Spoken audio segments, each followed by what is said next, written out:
cargo truck will be chock full of snacks. That's it on your back fender.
Haber sobrevivientes, hemos conversado con varios senderos socorristas que ya tienen mucha experiencia en este tipo de trabajo, porque Miami-Dade y la Florida es un estado donde pasan muchos huracanes, hay todo este tipo de colapsos de edificaciones. También ayudamos a las personas entre otros estados y de otras naciones en momentos de terremoto. Hay perros entrenados, hay cámaras con monitores de televisión para un grueso muy fino para meterlo entre los edificios y tratar de ver si hay algún tipo de sobreviviente debajo de los edificios. El gobernador del estado de la Florida ha dicho que a las 12, después de las 12:30, junto a la vicegobernadora. Hey, it's Muhammad. I'm here with Brian and Brooke. I'm trying to give you another mic check on Brian Shanahan's. Las ediciones de noticias. Yo, can you hear me? This is Muhammad. Checking the mic 1, 2. I can hear myself. All right, man. Thank you. Bye.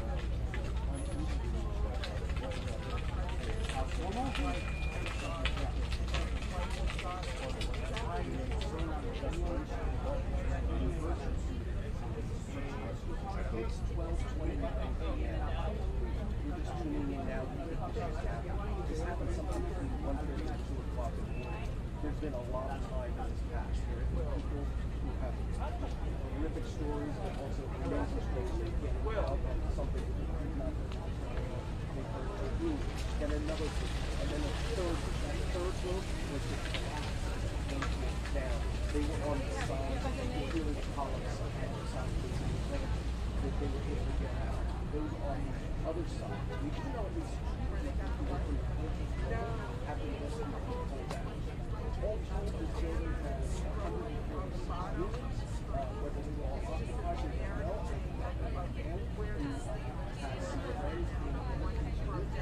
But it is very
How much do you hate me right now?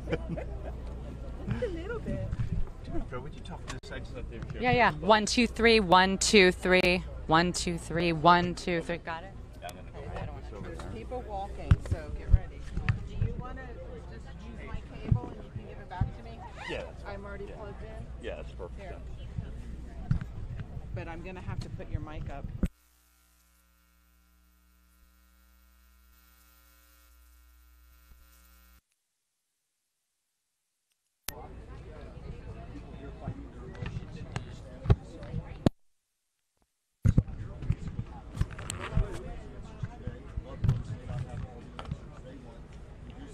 Mic check, Kurt. Mic check. Kurt. Mic check, mic check, mic check. Test, test, test. 1, 2. Mic check, podium check.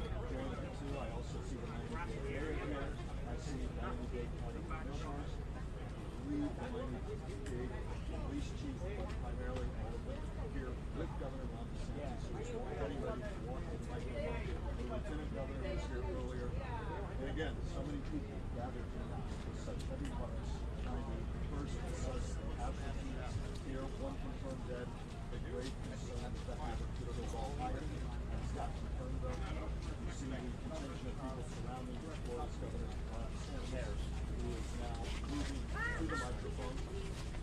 And again, coming to the microphone right now, Florida Governor Ron DeSantis, let's listen.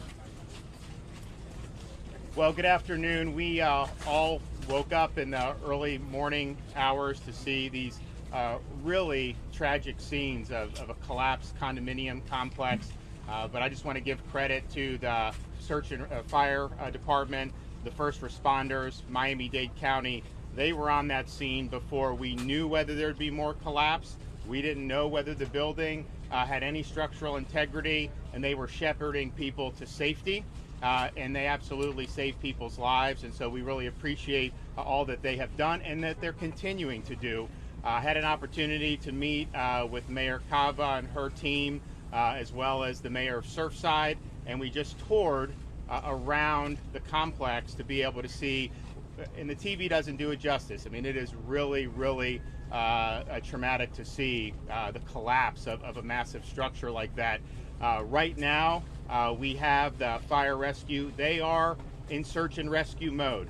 They are trying to identify survivors. I know they have made contact with some, and they're doing everything they can to save lives, and that is ongoing, and they're not going to rest. And so, thank for what they're doing. We were just over there, got to thank some of the folks who just had to change a shift, but they've really stepped up.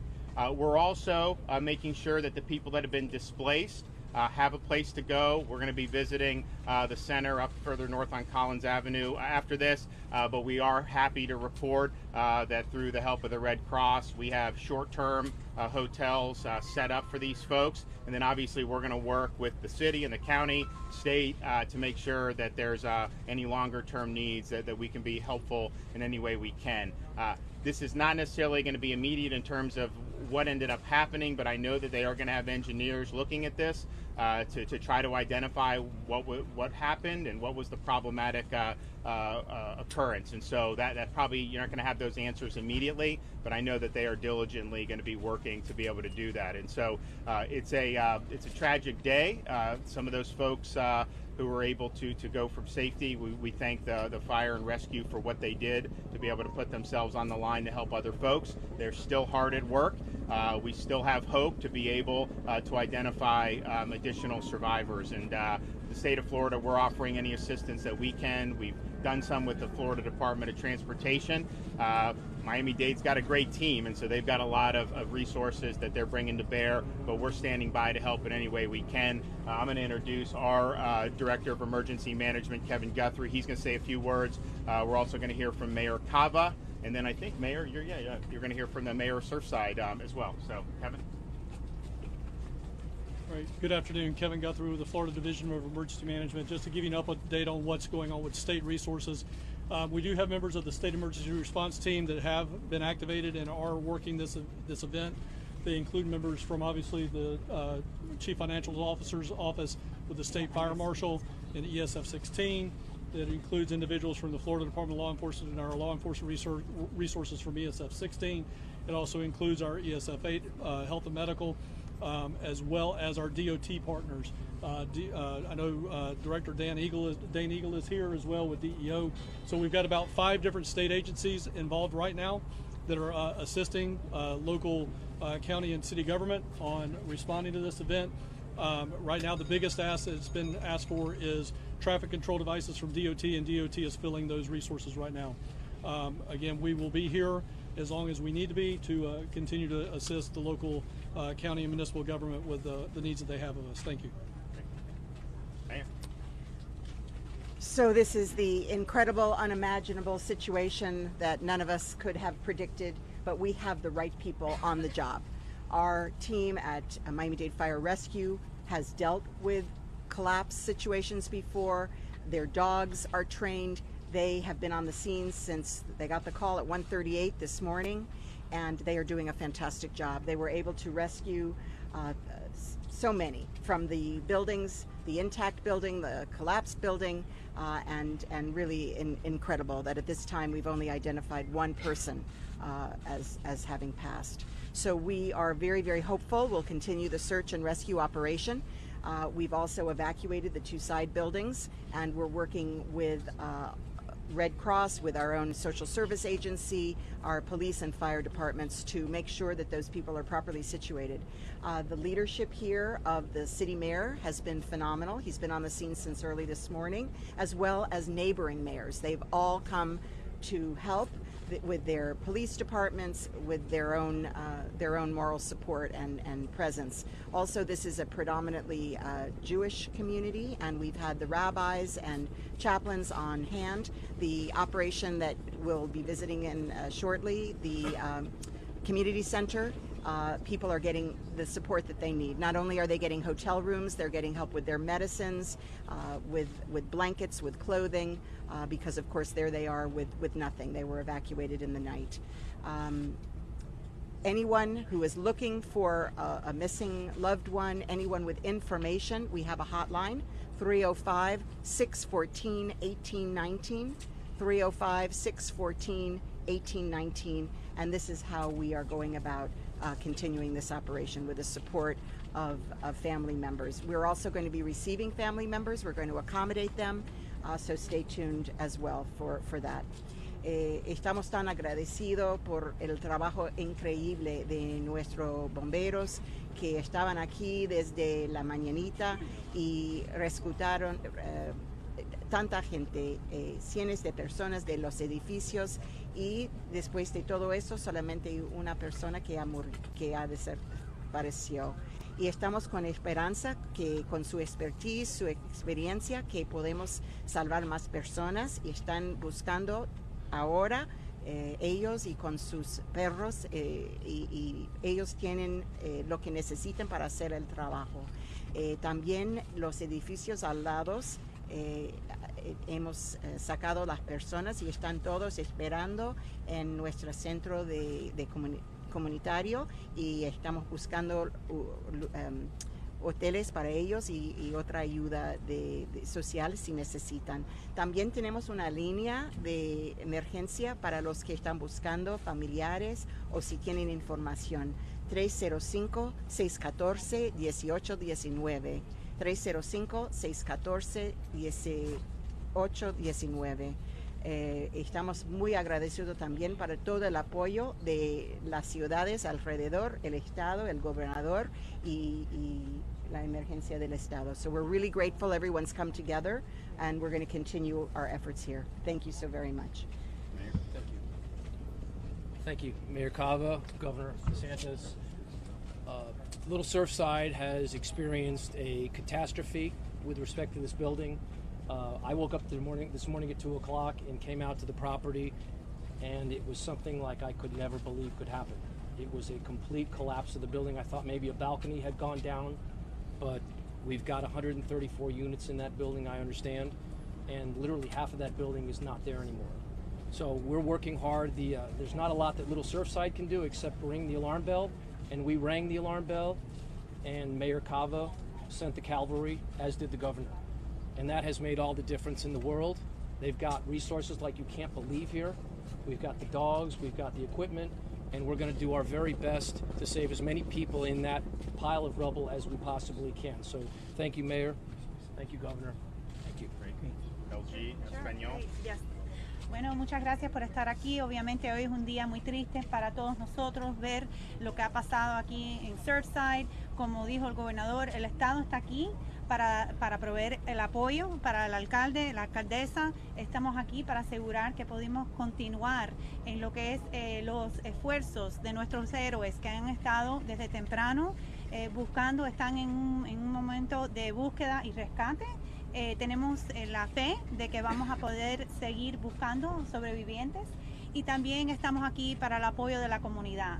Sabemos que es un momento muy difícil, hay muchas personas que todavía aún no saben si sus seres queridos han podido encontrarlos. Como dijo la alcaldesa, hay un número de teléfono, 305-614-1819. Tenemos el centro comunitario donde estamos tratando de reunificar a las familias aquí. Eso está en la 93 y Collins.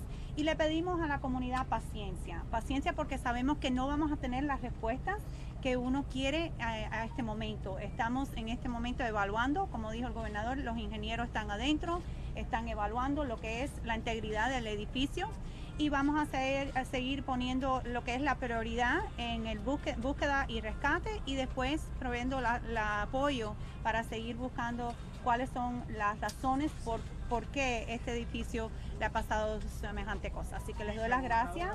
¿Cuántas personas pudieran estar allí abajo?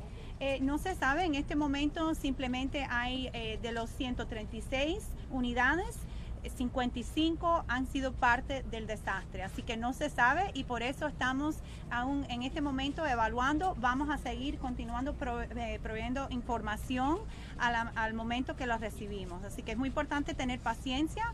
Vamos a seguir, cada vez que hay un desarrollo, vamos a seguir informando al público, y eso será parte de lo que es la colaboración que vemos aquí, la ciudad, el condado y el estado. Muchas gracias. Thank you. Thank you. Could you tell us how many people are still missing? Has Champlain been ruled out? Has Champlain been ruled out?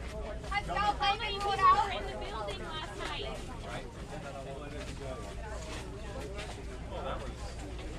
That's it.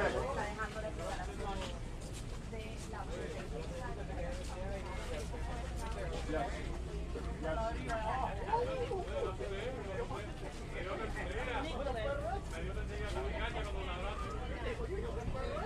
Michael Williams standing by live, the governor made remarks.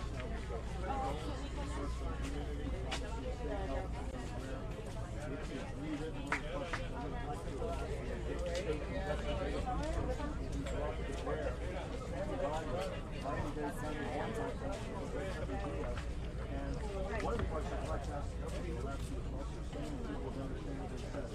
You cannot be able to happen.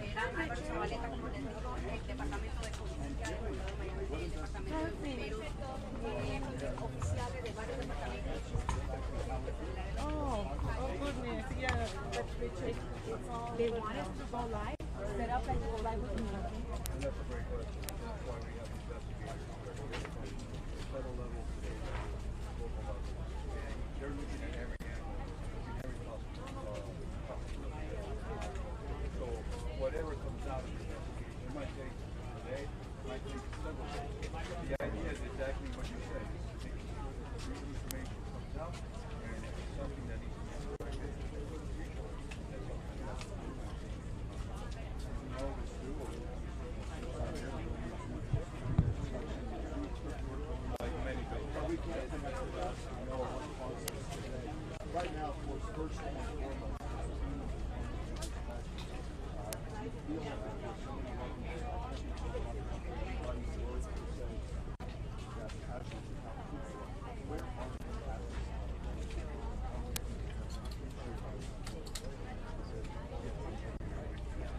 that's something that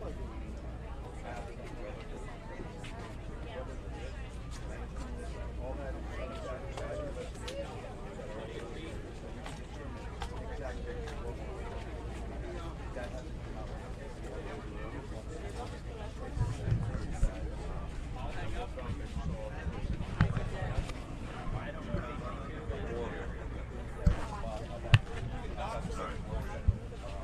Hey, Steve, how are you? Good, man.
8 in the morning, we had an incredible fast collapse of a condominium building.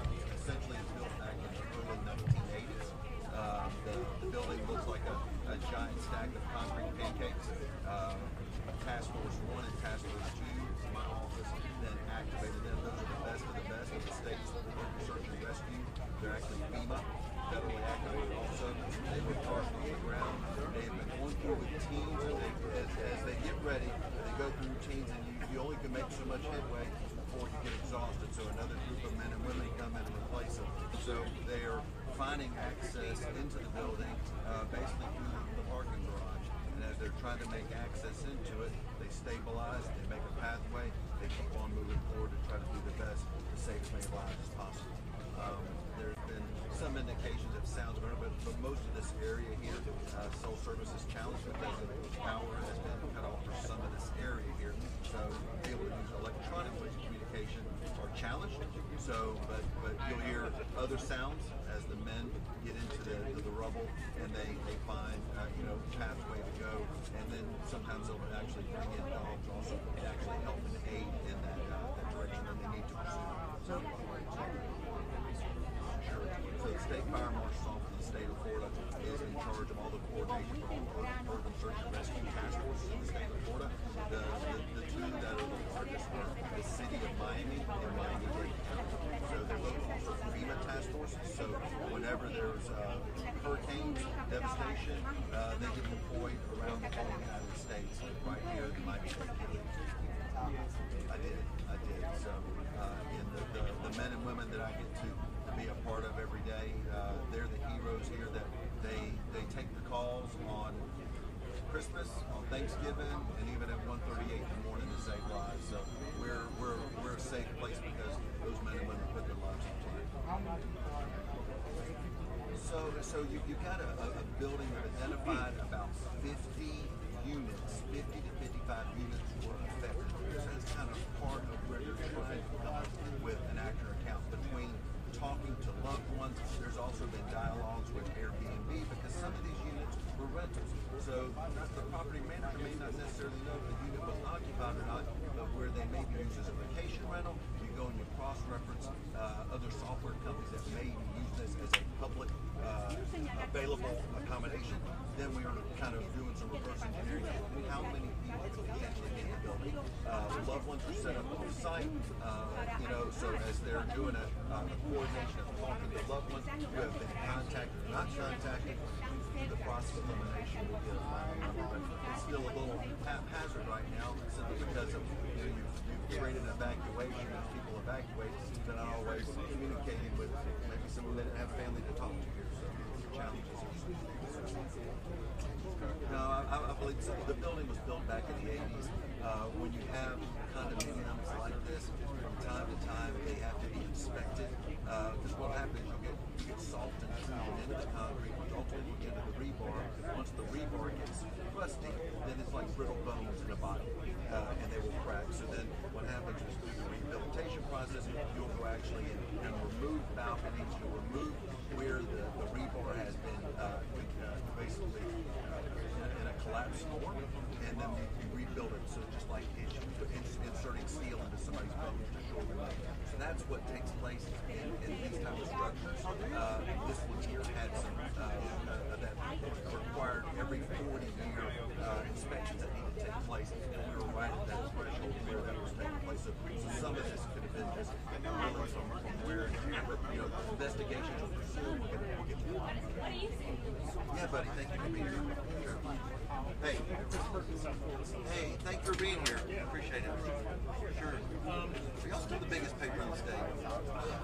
I know, but you were Orlando. Might be, yeah. So, yeah. I figured one of y'all too. Hey, so can you tell me what is your search and rescue? Sure. So Florida Task Force 1 and Task Force 2 are the boots on the ground right now.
Micah Moore without snacks.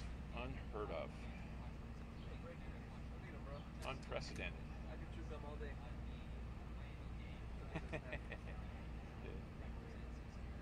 You know what is weird though? Is someone who was at 2 airports is not allowed to grab snacks. He's running from gate to gate. I was running. Where are you? Yeah. 6A, nothing open. No breakfast. But you had a connection. No. I don't fly Spirit. Did you see him fly down? I can't believe you made that back.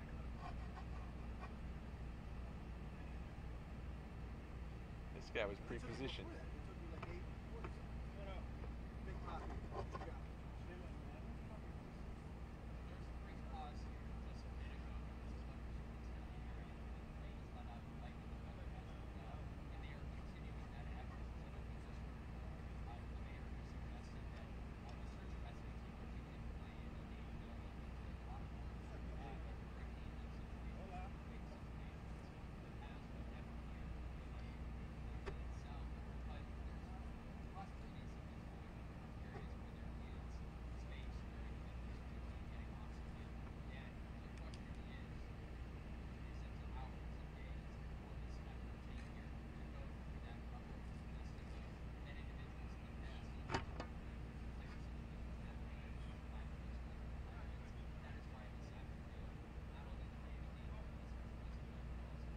Look at Carrie.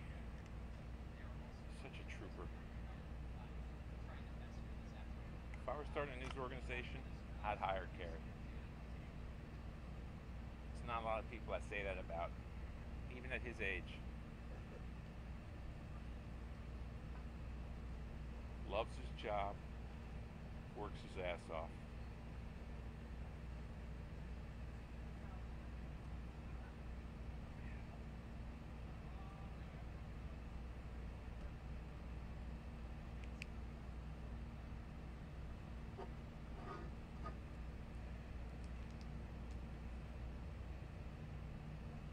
How are you dodging all these border stories? I don't know. They occasionally have spots if I want to go down and drone for a week. How did you get to the beach? Which way did you get to the beach? Entrance right through there? Yeah. How far down? Oh, really? There's nothing closer? Come on.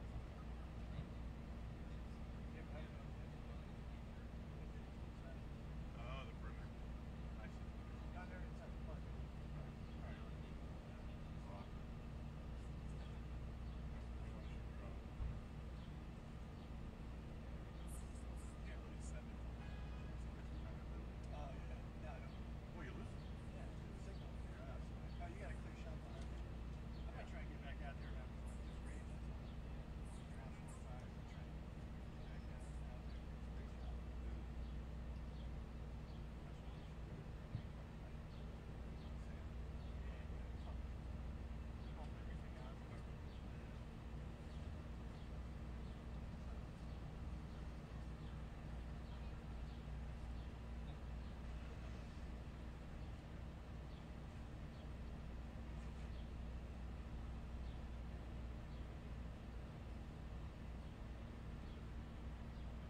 You ever hear of a church called Up Street? What's that about? Is that Alfredo? Oh, I think it's one road guy, the sound guy that looks like Alfredo. Could be Alfredo's brother. Yeah, guy in a black t-shirt. Yeah. Yeah. Definitely looks like him. Come on, guys. Bought those headphones you had on. Nice, aren't they? Nice. Yeah. What you got, man? Huh? So what you got? Nothing. I'm tired. Been going since dark 30, so you know. I don't know how you turn them on or off though. Just hope for the best. Give me a little tutorial. I wore them today on the plane. That middle button is the one. Slide a little bit, Carrie. Just slide. Sorry. You're in our bum. Put your fingers on that side there. Yeah. Watch, it's off right now. Watch. Okay, now watch. Hold it again. That's how you turn it off. Hold. Middle button. Yeah. And the volume up or down on your phone. Ah. And then carry 2 phones. Yeah. You can do Bluetooth on 3 phones, 5 phones. You can be on all of them. So when you get a call to see which phone it is, you can use these on all at the same time. It's great. The Mad Professor. You're like Bryson DeChambeau of news reporters. Oh God, I am the. What am I? I feel like Ernie Pyle. I'm tired. That's what I feel like, or more like Gomer Pyle. Huh? Don't get in any Jeeps. Yeah. So in addition to what I've learned, I want a section on gadgets that have helped me through the years. I have a backpack of gadgets. Right now, 16 blocks up there. I should actually do the interview off camera. I think I could bring out the best in what I've learned and gadgets. Gadgets are the king. Seriously. Not arguing. I buy them. I don't always know how to use them. Show up to a live shot without IFB and you don't have that. It's a gadget. You just lost your ability to go live. You know everything. It's like crazy. I have on Amazon. They sell hearing aids for old people for like next to nothing. They're from China. They're that big. They're Bluetooth. I had to do a live shot in a swimming pool the other day. Put the phone next to the pool. Went in the middle of the pool. I did another one where I was at the beach. Had it in. As I walked over to get in the water, I just took it out so it wouldn't short out my ear. Threw it on the beach. Went out swimming. Did my closing live shot swimming out in the water. It's like it's a $30 thing off the internet. You know, after Oh, so you could pick up the sound from your phone on speaker with the hearing aid? Not speaker, Bluetooth. You just hear it's like an IFB. It's a Bluetooth IFB, and it's this big. It's crazy. $30. They're disposable. You know. Anyway, good to see you guys. All right, good to see you, man.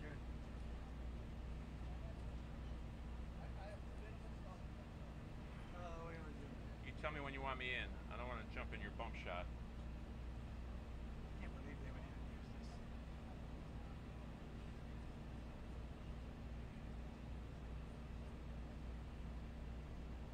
In New York from Miami Beach. In New York, Miami Beach.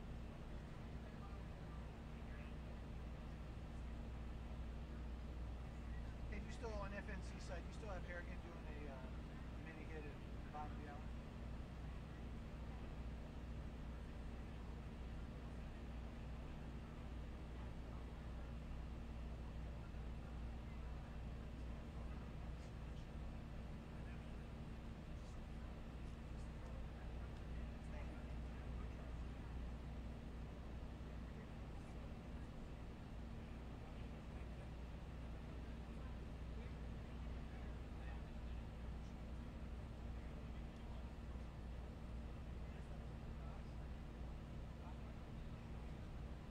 Copy that. We have a biz hit at around 40, so at some point I'll probably have to bring them up. All right, so no mini bottom of the hour FNC. Next thing will be biz.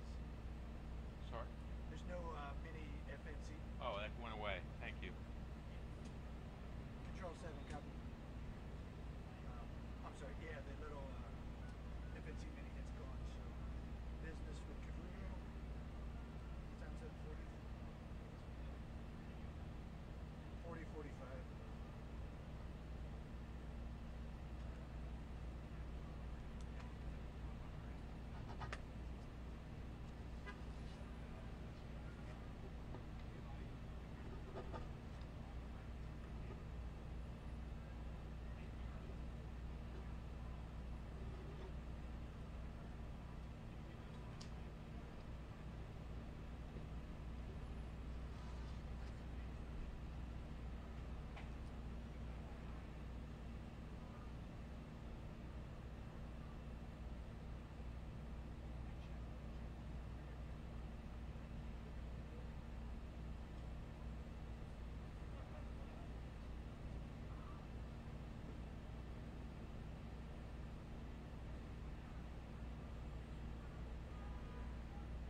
that sinkhole story together?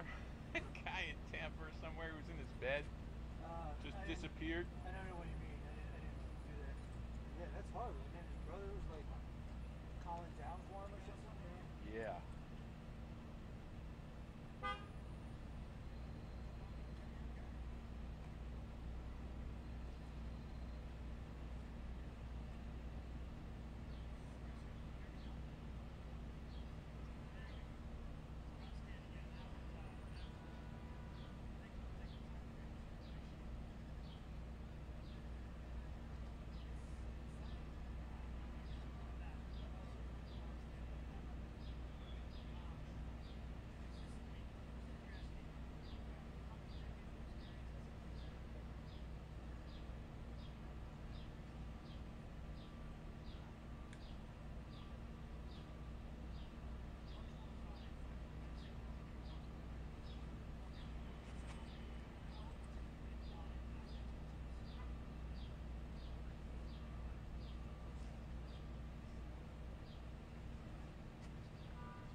Yep, thank you.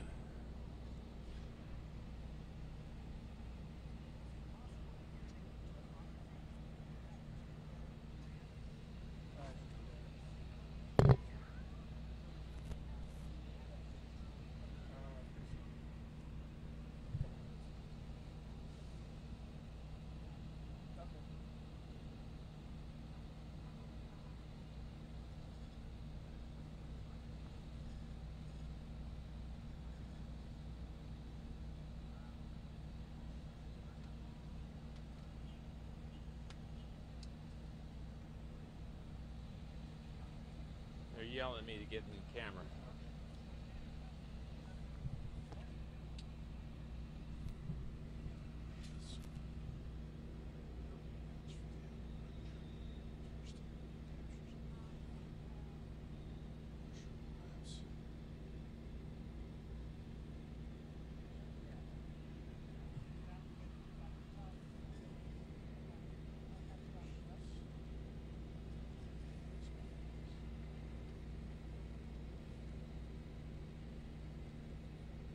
Yes, sir.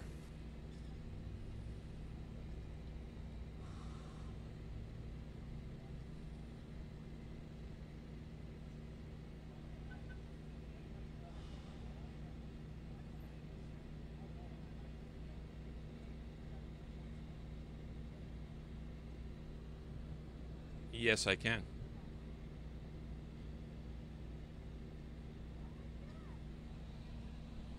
All right, thank you.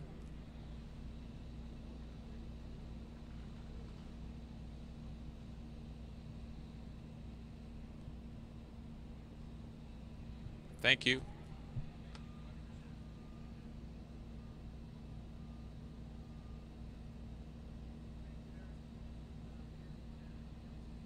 That's what I have.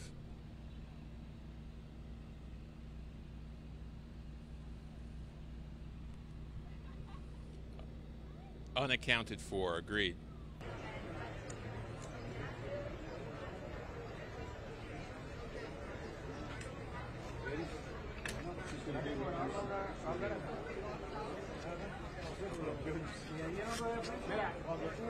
Cuando tú veas que salga, tú le dices, gobernador, con este micrófono, que dice 7 News, que este es Fox, y él viene para acá que se mata.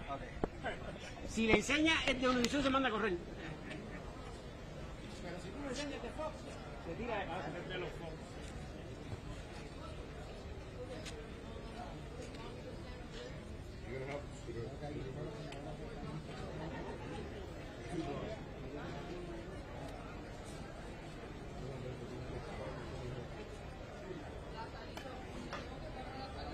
Dale, vaya. Eso hasta que venga de Santi. Cuando venga de Santi se cae el turno. Dale, dale.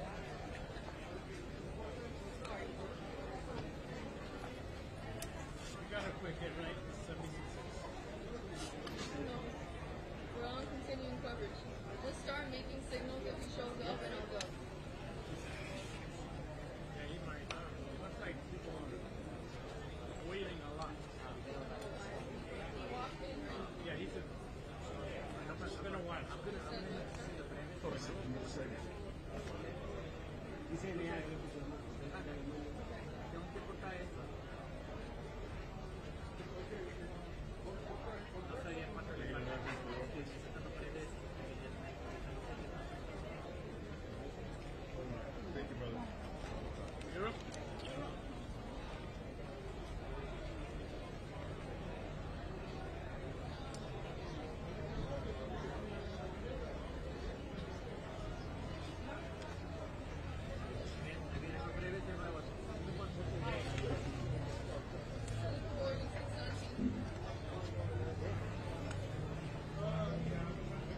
got it. I got something, but what was that, man? What was that? Yeah, I got a little piece of it. Yeah, buddy was like, what was that? So he jumped in front of all of us?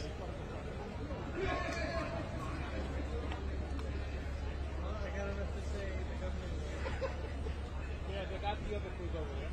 Dude, I really get some fight with nobody, but I want to ask seriously, like, what the fuck were you thinking? What was that?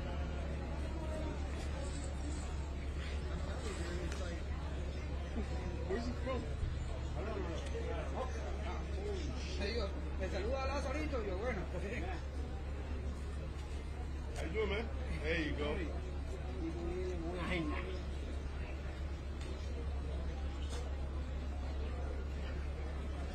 Yo, man. What the fuck was that? Why would you get in front of all the cameras and do this? Putting up your arms? Like, I don't understand that. What was the purpose of that? What was he talking about? What was he trying to do? Like, your niggas over here, please. Down to here?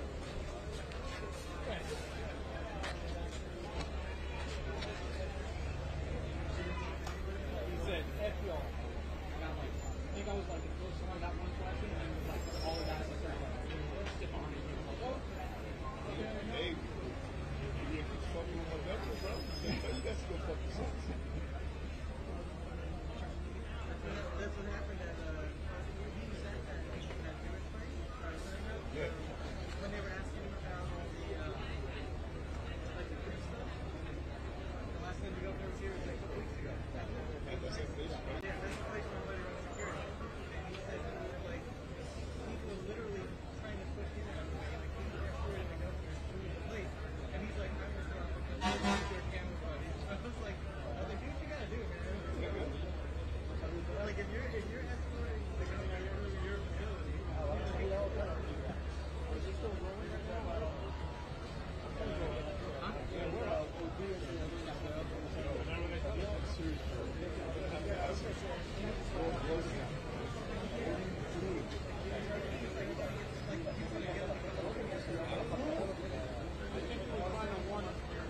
No ha salido todavía, ustedes no han salido. Get behind your rig. What are you doing? Yeah.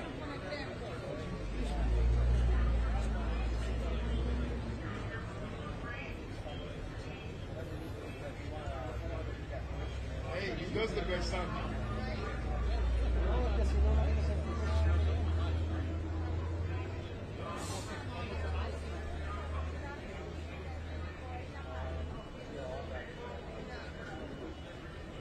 Our shop keeps freezing.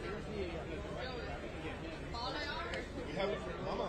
Shitty thing on here. That's why I told you. The what? Your shitty signal on your here. That's why everybody went live on there. That's why all you news out there. Okay, that's cool. Talking about the sugar police?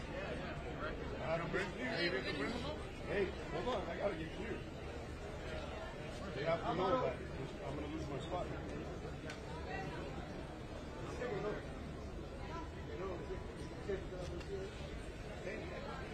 just want to make sure I get you guys. So we have a crew over there, somebody over there? So it's spot underneath that. We have a yeah. Spot.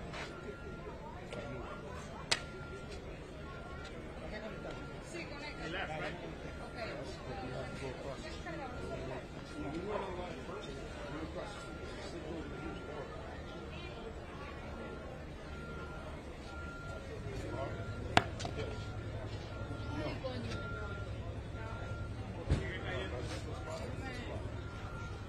Or Joey will take the tripod. Huh? Alright. Who's this, buddy?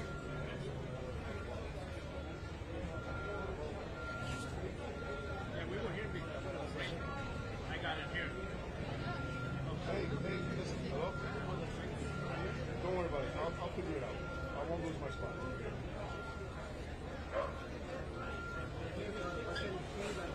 Yeah, I know, bro, but you don't just stand down. It's the same thing you said. Now I'm going to stand down. What do you mean? Shit on my shoulder?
Please be seated. My notes here. To head to North Carolina, which I'm going to be doing right after this. And the Vice President and I, though, want to lay out what we just settled, at least for the moment, with our friends, the bipartisan group of senators. I said many times before, there's nothing our nation can't do when we decide to do it together, do it as one nation. Today is the latest example of that truth in my view. I'm pleased to report that a bipartisan group of senators, 5 Democrats, 5 Republicans, part of a larger group, has come together and forged an agreement that will create millions of American jobs and modernize our American infrastructure to compete with the rest of the world and own the 21st century. I want to thank them for working together and for raising their ideas and concerns with me and with the Vice President, as well as with our Jobs Cabinet. Secretary Buttigieg is here. Good to see you, Mr. Secretary. Secretary Fudd, Secretary Granholm, Secretary. There you go. Okay, you guys got to make sure. I thought everybody was on this side. I was Secretary Raimondo and Secretary Walsh. I also want to thank Senator Shelley Caputo for her earlier work on infrastructure agreement. We didn't reach an agreement, but she tried her best to get something done. I'm sure it helped produce the final agreement we had. The fact is, investment in jobs and infrastructure have often had bipartisan support in the past. Matter of fact, when I first got to the United States Senate, it was probably the least difficult thing to do, is pass infrastructure plans. But even so, it's been a very long time since the last time our country was able to strike a major bipartisan deal on American infrastructure, which is so badly needed, I might add. We devoted far too much energy to competing with one another and not nearly enough energy competing with the rest of the world to win the 21st century. The investments we'll be making as a result of this deal are long overdue. They'll put Americans to work in good-paying jobs, repairing our roads and our bridges. They'll deliver high-speed internet to every American home, bringing down the price that people pay now for internet service. And they'll close the American digital divide, as been driven home by every mother and father with a child at home during the COVID crisis. That is, thank God, abating, and kids not being able to be in school. This can put plumbers and pipe fitters to work. It's going to replace 100% of the nation's lead water pipes, so that every child and every American can turn on the faucet at home or at school and drink clean water, including in low-income communities and communities of color that have been disproportionately affected by lead pipes and the consequences of that. This deal makes key investments to put people to work all across the country, building transmission lines, upgrading the power grid, to be more energy efficient and resilient, and extreme weather, to be able to sustain extreme weather and the climate crisis. It also builds our natural infrastructure, our coastlines, and our levees to be more resilient as well. American workers will be installing electric vehicle charging stations and undertaking critical environmental cleanups. This bipartisan agreement represents the largest investment in public transit in American history. And I might add that the largest investment in rail since the creation of Amtrak. You all know I have nothing but affection for Amtrak, having traveled over 1 million miles on it, commuting every day, but it's a big deal. This agreement is going to create new financing authority that's going to leverage private capital and infrastructure and clean energy projects. It'll provide folks with good-paying jobs that can't be outsourced, the kind of jobs that provide a middle-class life with a little bit of breathing room for American families. My dad used to say, being in the middle class is just being able to take that extra breath. I mean it sincerely. Think about it. Think about all the people who can't take that breath because they have no margin for error. We're going to do it all without raising a cent from earners below $400,000. There's no gas tax increase, no fee on electric vehicles. And the fact is, we're going to help ensure that make sure that everybody in America is in a position to be able to do what need be done. And so, let me be clear. We're in a race with China and the rest of the world for the 21st century. They're not waiting. They're investing tens of billions of dollars across the board. Tens of billions. I just came back from Europe, meeting with the G7, as well as with NATO, as well as with the EU, and as well as with Mr. Putin, all separately. There's massive investment going on among the autocrats. One of the underlying questions is, can democracies compete with autocratic enterprises in the 21st century? And this is a big move toward that, being able to compete. We have to move, and we have to move fast. And this agreement signals to the world that we can function, deliver, and do significant things. These investments represent the kind of national effort that throughout our history has literally, not figuratively, literally transformed America and propelled us into the future. The Transcontinental Railroad, the interstate highway system, investments that we made together that only our government was in a position to make. Now, we're poised to add a new chapter in that American tradition. Let me be clear. Neither side got everything they wanted in this deal. That's what it means to compromise. And it reflects something important. It reflects consensus. The heart of democracy requires consensus. And this time a true bipartisan effort, breaking the ice that too often has kept us frozen in place, prevented us from solving the real problems facing the American people. This deal means millions of good-paying jobs and fewer burdens felt at the kitchen table and across the country, and safer and healthier communities. But it also signals to ourselves and to the world that American democracy can deliver. And because of that, it represents an important step forward for our country. I want to be clear about something else. Today is a huge day for one half of my economic agenda, the American Jobs Plan. It delivers clean transportation, clear water and clean water, universal broadband, clean power infrastructure, and environmental resilience.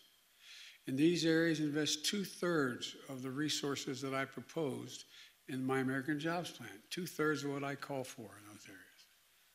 But I'm getting to work with Congress right away on the other half of my economic agenda as well, the American Family Plan, to finish the job on child care, education, the caring economy, clean energy and tax cuts for American families, and much more. For me, investment in our physical and human infrastructure are inextricably intertwined. Both make us better off and stronger. The case for these investments is clear.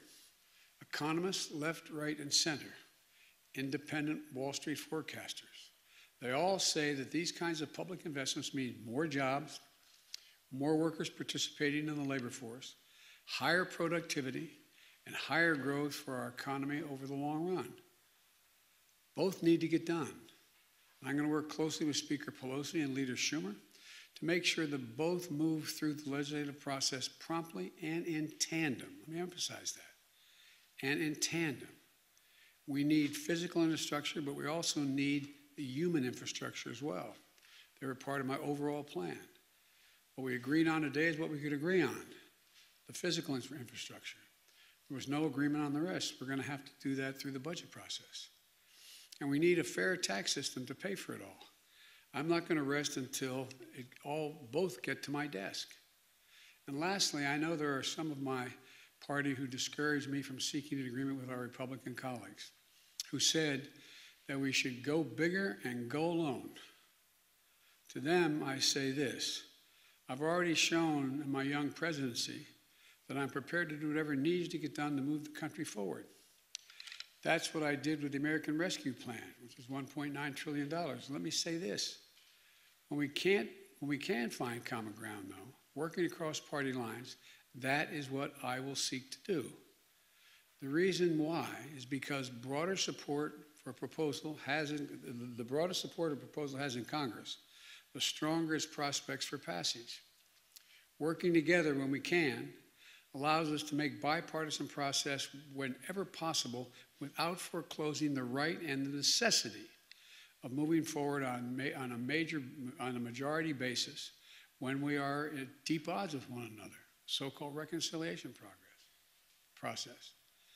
And for the deal being announced today, there's plenty of work ahead to bring this home. It's going to require hard work and collaboration. The committee chairs and the ranking members are going to play a major part. There are going to be disagreements to resolve and more compromise to be forged along the way. But this group of senators and all the American people can be proud today because we've reaffirmed once again we are the United States of America. There's not a single thing beyond our capacity that we aren't able to do when we do it together. I know a lot of you in the press particularly doubt that unity is possible, that anything bipartisan is possible. It's hard, but it's necessary, and it can get done. So I want to thank you all, and God bless you. And now I'll take a few questions before the helicopter leaves without me from the press. Mr. President, what assurances do you have at this point that you have sufficient Democratic support both in the Senate and the House to move both on this bipartisan deal and on the reconciliation package? You always ask me those things. Nobody knows for certain. It's your job, but you know it's not a reasonable question. And the reason I say that, I may be being critical. The idea of my telling you now that I know what every senator, how they're going to vote, is just not, I don't know that. I do know that among the roughly 20 bipartisan groups of senators and senators that I met with, well, only 10 were here today, but that group, that we had an agreement. For example, I talk about, well, why would Biden compromise? Well, when's the last time, if you had asked me whether or not I'd be able to get passenger rail service for $66 billion worth, largest investment ever since Amtrak came about. I asked for 90, got $66 billion. Talk about public transit, $49 billion for public transit. When I raised that before, some of you looked at me like, where have you been, Biden? You've been spending too much in China or something. I haven't been to China. Electric buses, $7.5 billion. I asked for 15. I couldn't get all of it, but we compromised. Electric infrastructure, that is charging stations along the roads. I asked for 15, I got 7.5.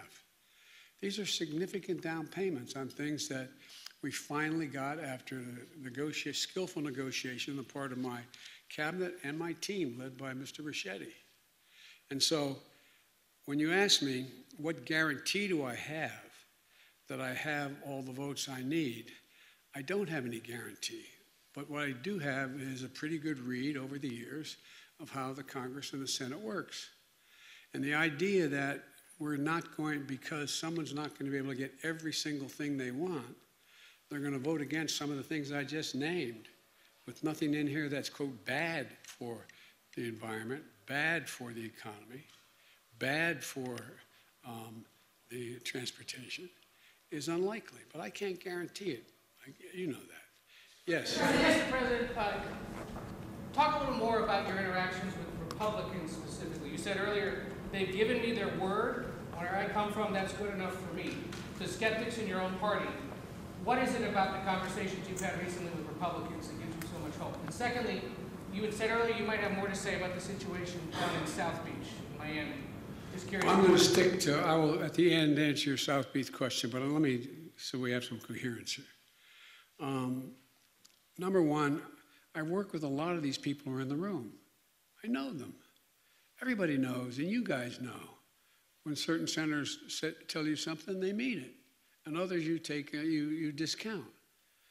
Where I come from in my years in the Senate, the single greatest currency you have is your word, keeping your word. Mitt Romney's never broken his word to me. You know, the senator from Alaska and the senator from New Hampshire, they've never broken their word. I'm from Maine, they've never broken their word from their friends. And so the people I was with today are people that I trust. I don't agree with them on a lot of things, but I trust them when they say, this is a deal, we'll stick to the deal. Just like I doubt whether you'll find any one of them say they don't trust me when I said, okay, this is the deal on these issues, this is the deal we'll stick with. But for example, and I made it clear today, there's other things in the environment I want to get done. I think we should have the $300 billion tax credit for dealing with the environment. It will be a giant tax cuts for corporations, but it'll also be a giant move toward weatherizing every building in America and all the things we need to do. So there's things, and so when I said we agree, I'm not going to go back and renegotiate the Amtrak piece, but I am going to fight for trying to get $300 billion more for tax credits for the environment. That's about the best that I can answer the question. Yes, ma'am. Mr. President, can you answer a question? My question is on the timeline. There are families who are looking at the family plan and wondering when that help is coming. Can you talk, things that are going to be promptly and in tandem, but can you say anything more about that? And what does this signal for future deals? There's still things like voting rights and policing reform that are not able to get bipartisan deals. What does this tell you? What have you learned in talking to Republicans about what could happen in the future? Let me take, you asked 3 essay questions, and legitimate questions. We asked 3 of them. The first one related to what again? The first one's on the timeline. When do you think this should track? And you said when people are waiting for relief. Yes. I got them $1.9 trillion of relief so far. They're going to be getting checks in the mail that are consequential this week for child care. A lot has been happened already, number 1. Number 2, I'm going to fight like heck to get them the rest of what I think has to be done. On education, for example, my proposal was in the family plan, early education and free community college. I'm going to fight like the devil to get that done, but it's not going to be with Republican help. I'm going to have to get every Democrat and do it through reconciliation if it gets done. So that's number 1. Yeah, I think based on my being out in the street and polling data, I think the people who need the help the most trust me to be fighting to get them the help they need. They know who I am and they know my record. With regard to the issue of what about voting rights? Voting rights is maybe the most consequential thing. I think I'm going to be going around the country, spending time making the case to the American people that this just isn't about showing an identification that this is who I am when I vote. This isn't just about whether or not, you can provide water for someone standing in line while they're waiting to vote. This is about who gets to judge whether your vote counted after it's been cast. Think about it. Up to now, every state and the federal government has assumed that there would be officials who were appointed and or elected in states where the election commissioners bound by an oath that they would uphold certain requirements to make sure the vote was honest and fair. What these guys are trying to do now, in rough approximation, is say that if we don't like the way the vote turned out and we control the state legislature, we're going to say the vote didn't count. And we're going to recount. That's never happened before. It's wrong. Who in God's name, as my mother would say, died and left them boss? Your vote has to count when you cast it. There's a lot of ancillary pieces of this legislation I strongly support. I strongly support the idea that if I had my way, there'd be no private contributions to see who gets elected, how much money you raise. If I had my way, and I think it's really important that every election day would be a day off because people who work certain shifts can't make it to the election. I would make sure there's automatic registration when you turn 18. That's what I think everybody thinks this fight is about. It's a worthy fight, but it's much more profound than that. It's about saying that the legislature in Georgia could decide, if it's a Republican legislature, on reflection, we don't think that election was fair. We're going to vote to say it didn't count. It's just simply wrong. It's wrong. And in my view, it borders on being immoral. This is the sacred right to vote. As John Lewis said, it is the most important right you have. And so I'm going to be making the case across the country, and as best I can to see his overture. Mr. President, Mr. President. Mr. President, you said you want both of these measures to come to you in tandem. Did you receive any assurances that that will happen? And how do you anticipate, what will you do? I control that. If they don't come, I'm not signing. Real simple. So, but I expect that in the coming months this summer, before the fiscal year is over, that we will have voted on this bill, as well, the infrastructure bill, as well as voted on the budget resolution. And that's when they'll, but if only one comes to me, I'm not, if this is the only thing that comes to me, I'm not signing it. It's in tandem. Mr. President, do you support then Speaker Pelosi's stated plan to hold the bipartisan deal in the House until the Senate also passes reconciliation? Do you support that sequencing on her part? Yes. But Mr. President, you're all on the same page about the reconciliation package. So by moving forward with this two-track system, are you putting the bipartisan bill in jeopardy? Sure, the bipartisan bill was, look, the bipartisan bill from the very beginning was understood there's going to have to be the second part of it. I'm not just signing the bipartisan bill and forgetting about the rest that I proposed. I proposed a significant piece of legislation in 3 parts. And all 3 parts are equally important. And by the way, my party, everybody tells me what my party is. My party's divided. Well, my party is divided. My party's divided, but my party is also rational. If they can't get every single thing they want, but all that they have in the bill that before them is good, are they going to vote no? I don't think so. Yes. Mr. President, are you, 48 hours ago, it seemed like this deal was kind of in a rough place, or didn't necessarily have a path forward. What clinched it? What changed the dynamic that you saw? And also, would you be willing to include a debt ceiling increase in either of the 2 vehicles you're talking about? There's probably going to have to be debt ceiling. Whether it's included in either of these bills is not relevant. It depends on what the leadership in the House and Senate thinks how they should proceed, number one.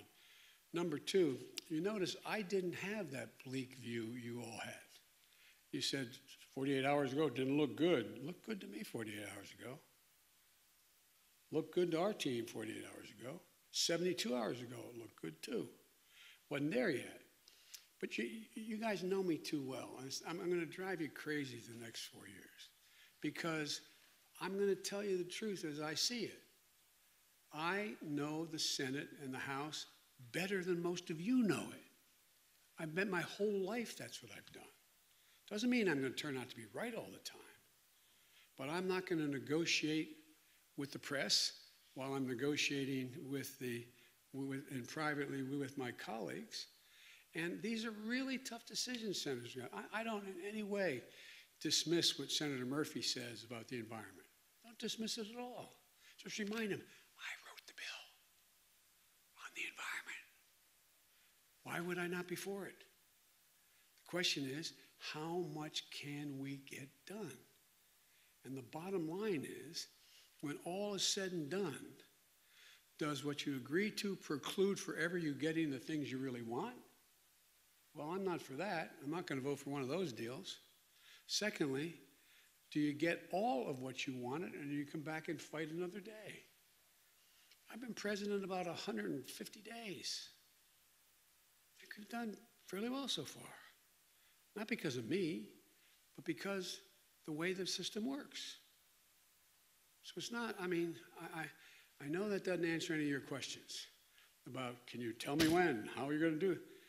I just feel that the best way to get a senator or a congressperson who supports the essence of what's already there, but says I don't have enough of what's there, of other things, the best way to get that message across is go to the constituents and say, here's what's on the table. Do you think your senator, your congressman should vote for that? So you campaign. The campaign doesn't stop. The partisan piece stops in terms of I'm against Charlie Smith or Harriet Wilson. But that doesn't stop. I mean, that stops, but what doesn't stop is the saying, it's like on a last example I'll give, I promise I won't do this to you again, but remember in 2018, everybody said, well, you know, we're going to lose, the Democrats are going to lose, you know, the House and Senate, they're not going to make, the House not going to make gains. And I went into over 60 congressional districts. I didn't go after the individual congresspersons who were against making sure that we kept the Affordable Care Act, but I went to their constituents and said the Affordable Care Act is really important. We had a large crowd show up and say, here's why I think you should do it.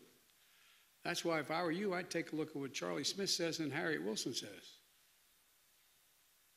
He's for it, she's not, or she's for it, he's not. And guess what? We won, what, 40-some seats?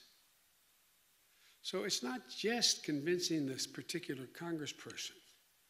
It's making a rational case, if you can, in their communities why this is important to get done. And I think the fact that I didn't get everything now, at this moment, for example, a lot of our housing pieces didn't get passed.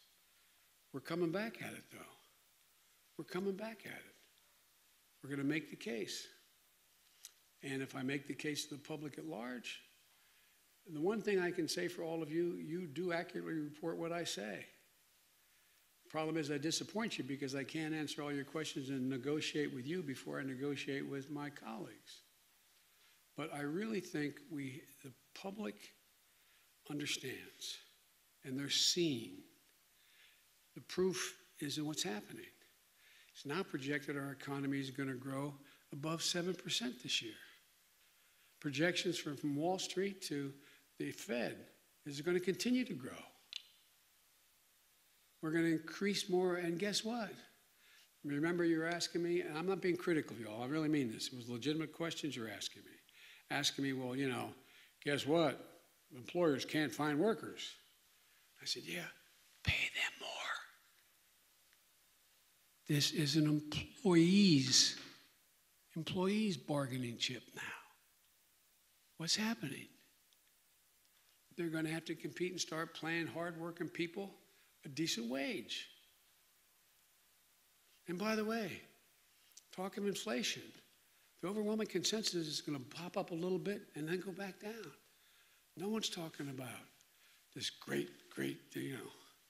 So again, if it turns out that what I've done so far, what we've done so far, is a mistake, it's going to show. It's going to show the economy's not going to grow like it wasn't before. People aren't going to have jobs with increased pay like it was before. People are going to be out of work like it was before with no options. Unemployment's going to continue to climb instead of continue to go down. If that happens, then my policies didn't make a lot of sense. But I'm counting on it not. That's why counting on it is working. I've got to get a helicopter. Mr. President, will you travel to Florida, sir? Can we ask you about Florida, what you've learned and what you believe? Yes, I apologize. Yes, thank you, my President. I've spoken with, coincidentally, the mayor of Miami-Dade was in my office yesterday. And I talked to her today, not about that, obviously. And so I had a long discussion with her today. I've also spoken with, we've been in contact with the Congresswoman, Debbie Wasserman Schultz, who has that district. We've gotten in touch with FEMA. They're ready to go. The governor is going to have to, we can't, they're down inspecting what they think is needed. But I'm waiting for the governor to ask for declare an emergency. And especially as we learn more about what the rest might happen in the rest of the building.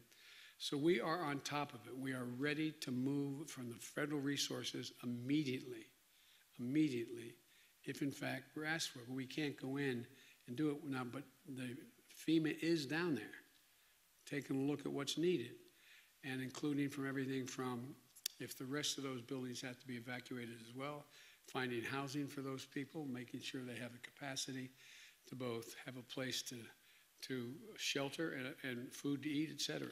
So that's underway now, and my chief of staff has been deeply involved in this from the very beginning. We got the cabinet involved in it now in terms of dealing with FEMA. We're working on it, and I made it clear. I say to the people of Florida, whatever help you want that the federal government can provide, we're waiting. Just ask us. We'll be there. We'll be there. So thank you so much. I appreciate it. One quick question. What are you hoping the Vice President can do at the border tomorrow? Done a great job so far, and the reason why it's important that She's been down, she's now set up the criteria. I've been spoken with President of Mexico, Panama, visited the region to know what we need to do. Thank you very much. Do you know anything of these reports about moving Afghan nationals to other countries who helped during the war? They're going to come. We've already begun the process. Those who help this are not going to be left behind. Do you know what country they're going to move to first? I don't know that. I'll be meeting with the with Ghani tomorrow. He's coming to my office. That will be discussion, but they're welcome here, just like anyone else who risked their lives to help us. And Mr. President, any more?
I just started seeing.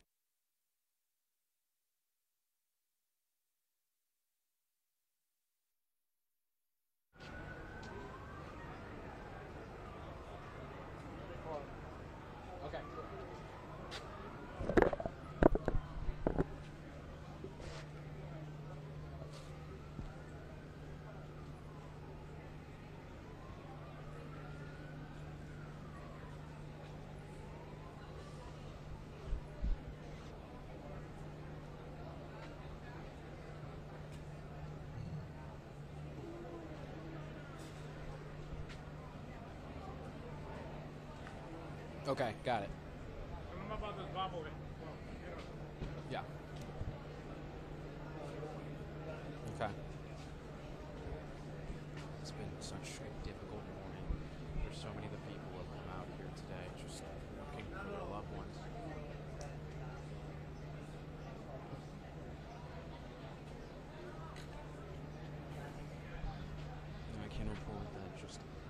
Francisco, the director of the Miami-Dade Police Department, told us that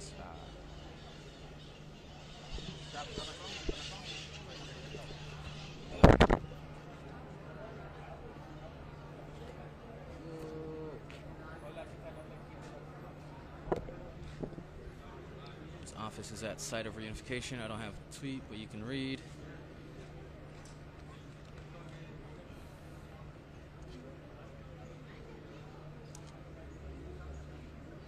I don't know what's going on. Something new?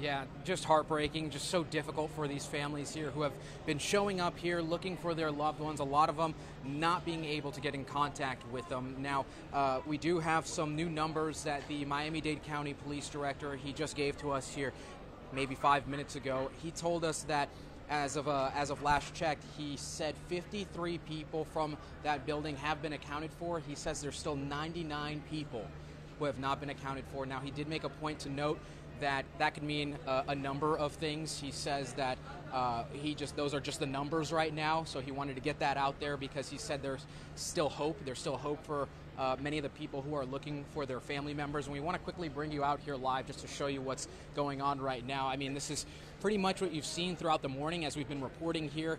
Some family members who continue to show up here looking for their loved ones, and the way it works out here, they have 2 rooms here set up. One of which is for people who are inside the building that collapsed. The other one was for people who were evacuated from nearby buildings, so some of the hotels nearby as well. And then basically you come up here, you give your name, you give the name of your loved one, and they try to find them. They try to see if they are here or if they've been accounted for. And really within the last 30 minutes or so, we've also seen a number, maybe dozens and dozens of people who are actually just taken out of this location, put onto buses, and we're told taken to some temporary housing, so to some area hotels here, so they could at least stay the night. And one of the nurses who was working here today throughout the morning, she told us not only are hotels opening their doors for these people right now who so desperately need it, but she told us that they have some local RV dealers who are also opening up their RVs for these people to have a place to stay tonight. It's the little silver lining that during these tragic events, you see the community stepping up. You see the community coming out here, bringing water, bringing food, bringing clothes, toys for the children. So it's a little bit of a good. It's a good thing to see out here during this dark period here, during this dark day for our community. Now, again, just to kind of recap, the Miami-Dade police director, telling us just a little bit ago that the numbers he has as of lately, the most recent numbers, is that 53 people have been accounted for, but still 99 missing. And that's why it's so important for people, if you can come out here in person and touch base with officials, let them know if you've already talked to your loved ones, because it's so important as they continue their search out on the actual site where this happened. It's important for them to know exactly how many people might still be in there. So again, if you can come out here in person, let them know.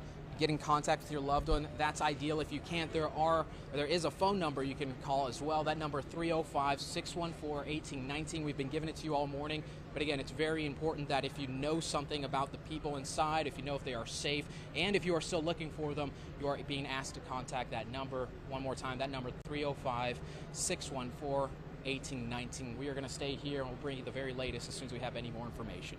For now, reporting from Surfside, Rafael Puris, 7 News.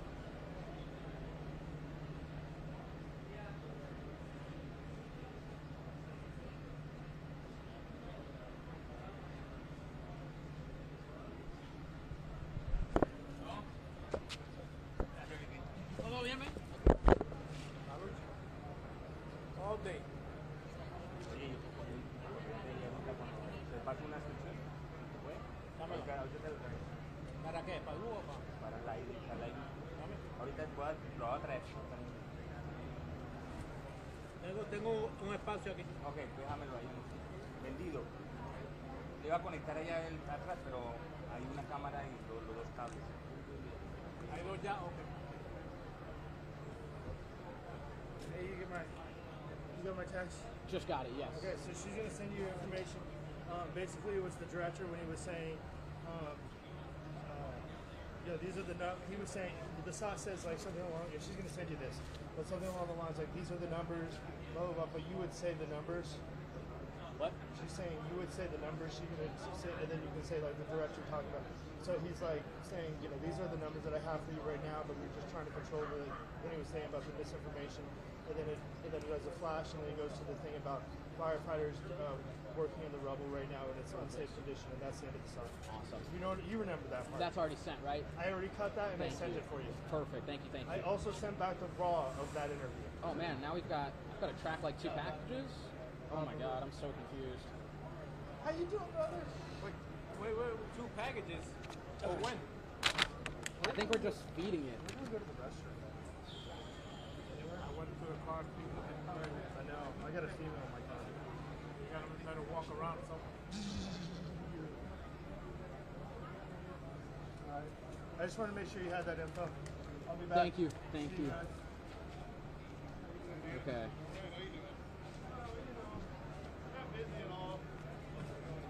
So what is it? 2 packages? They've already, they sent me 1 package strip to track, and then they've got another one. So just track it and send it to them? I think so, yeah. Oh yeah, all right. That's fine.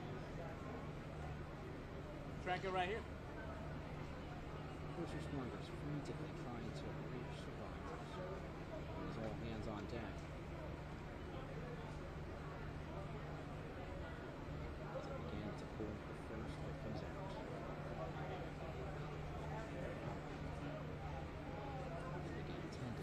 Maybe you could go to Harrison's truck and track it there. It's gonna be more. I'm gonna let him know. Okay, cool.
You got sauce?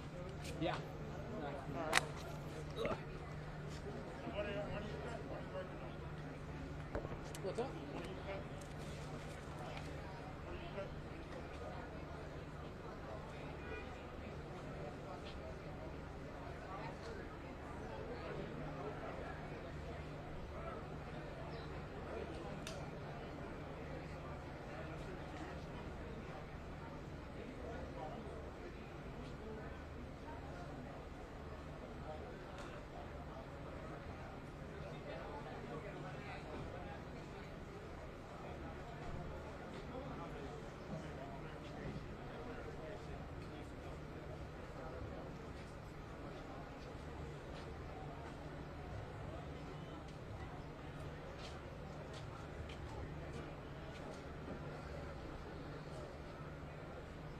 Oye, papi, ¿fuiste al baño? Está así, es aquí adentro, pero vas así para allá. En esta parte, cuando entra, en la puerta se queda.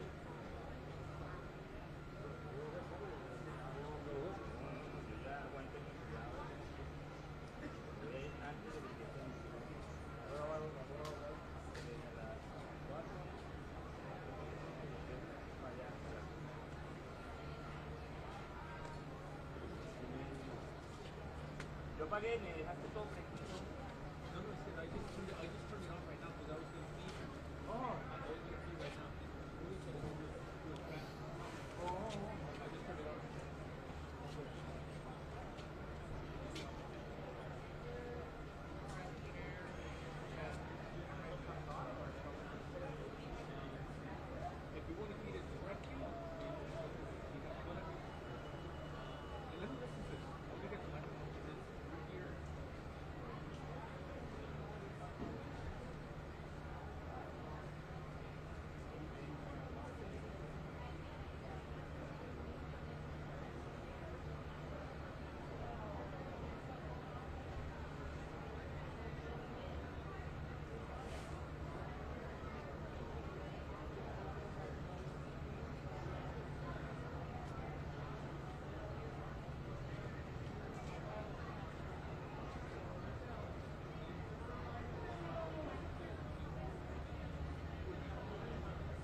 package. Is it packaged already? Yeah, your light is on in case you want. Hey.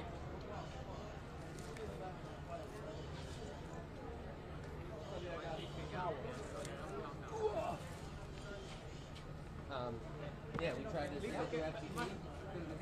Countdown, like 10 down, countdown. Okay. 10, 9, 8, 7, 6, 5. Hey, Ralph. 4. You send it? Yeah. Good to go? Okay. Okay. 4, 3, 2. En el centro comunitario de Surfside, a norte de Miami Beach, la zozobra crece. Solo con un abrazo puede resistir. La llamada fue tu sitio pollero. So is Maricela going live from that truck now? I don't know. Huh? She's going live with the live truck? Ray told me he had a signal on his mouth. But if we get bad, if we get lightning, they gotta break it down. What happened? Stories on you? Huh? They send you 2 stories? Yeah, so now I'm trying to decide, is this still the same?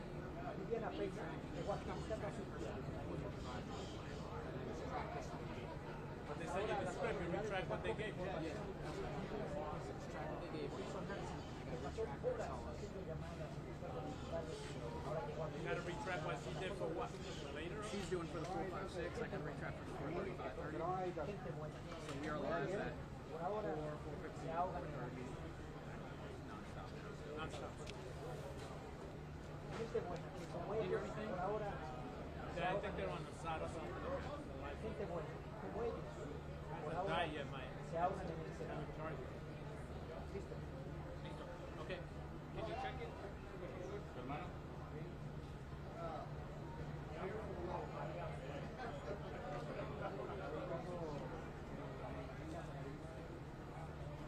Sí. Ya está. Sí. Te acabo de mandar track. No, era un track. La gente sigue acá, yo quiero pinchar la primera. No editan ni pinga. Manda a entrar. Manda a entrar y ganan tremendo billete. No, mi primo. No, mi primo sí. Mi primo sí.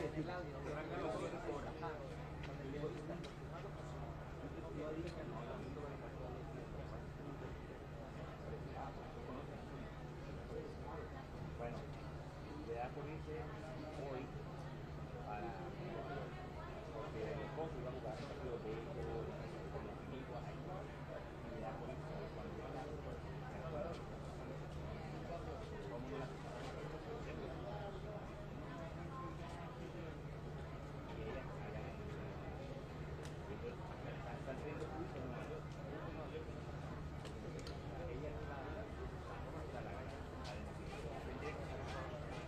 vamos a poner a alguien no me cueste.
Yeah, but with that we can put the light will touch the power, so we don't need power for the lighting, and then if I need a you need a light.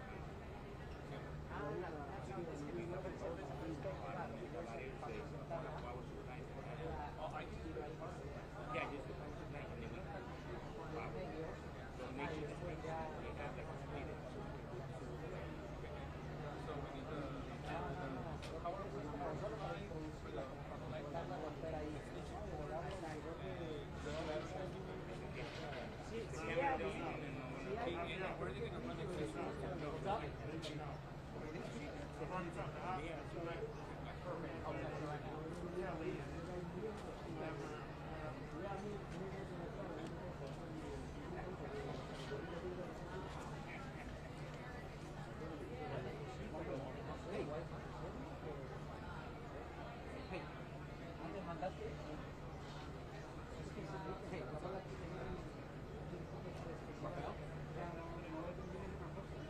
Yep, I'm up here right now. Can you make sure we use the Miami-Dade police sound line right now? It should be it should be Fed edited. That's what Reed told me. It should be ready to go.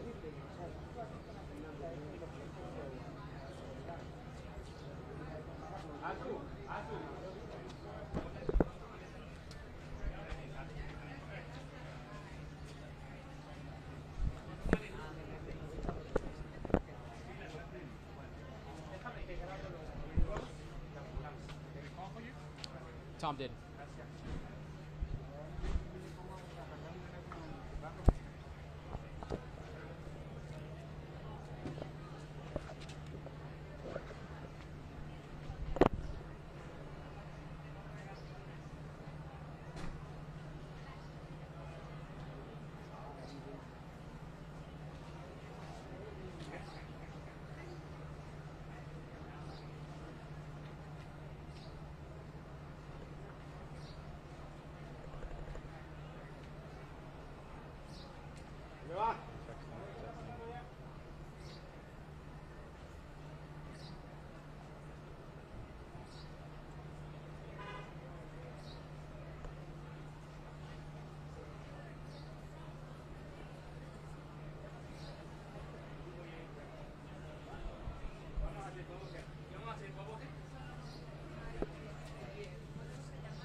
Okay, do you guys have my Miami-Dade Police Director sound?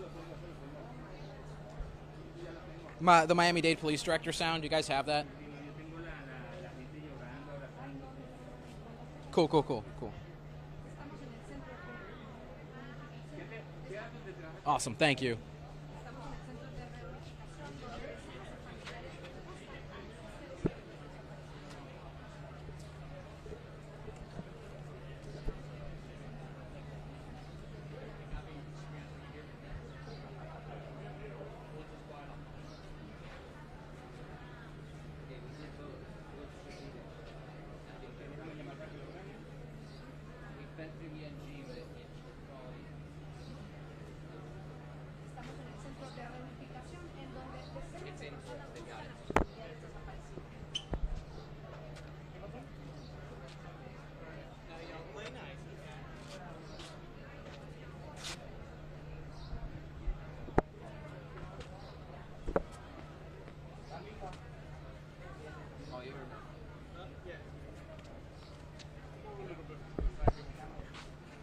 Thanks. Wow, you see the hostility there? Live interview.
Yeah, that's exactly right. I mean, everyone we've spoken with, if they have not gotten in contact with their family, of course, right now they are extremely, I guess, nervous would be a word to use, but they are remaining hopeful as well. That is a key word to remember because right now so many of the people here just have not been able to get in contact with their family members. I want to quickly give you a quick shot here of what's going on live so you can actually see there's still a couple dozen people here or so. A lot of these people here do appear to be family members searching for their loved ones. So we've seen other people bringing food, water, clothing, toys, just so many different things. The community is really stepping up here trying to help all of these people that have been impacted, just trying to help them feel comfortable, make them as comfortable as they can be during this tragic event. Now, just a little bit ago, we also saw dozens and dozens of people who we're told are actually some of the people who are inside the building, some of the people who may have been at buildings surrounding that initial building, the actual building that collapsed, I should say. We're told they were bussed out here to some area hotels. So they are going to be, sorry guys, I'm getting some quick new information here. So we're just learning, there's a woman here who we were talking to earlier who said that her husband has been missing and she is looking for her husband right now. Sorry, I'm trying to listen in here and try to get most up-to-date information, but pretty much it's a similar story that we've been talking to with so many people. She says her husband is missing, her brother-in-law was missing, they've been searching for them all day. Now, back to those numbers, the numbers that we had from the Miami-Dade Police Director, we got that maybe 20 so minutes ago, and that is that 53 people have been accounted for, still 99 missing. Now, he did note that this could mean a number of things, but take a listen to what he had to say just a little bit ago to us.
So they're here. The fire department still putting water on an area where they were concerned about a fire that might have started there. And of course, as we get more information, we'll get it back to you for right now. And of course, we mentioned it earlier. I'll just bring the camera back out here, show you Collins Avenue there, and you can see that the roadway is closed. It has been closed along with Harding in this area for the better part, well, since about 1:30 this morning when the first units first responded out here. So it's an area that you're going to want to avoid. That's our story here in Skyforce HD. I'm Ralph Raven reporting live. Yeah.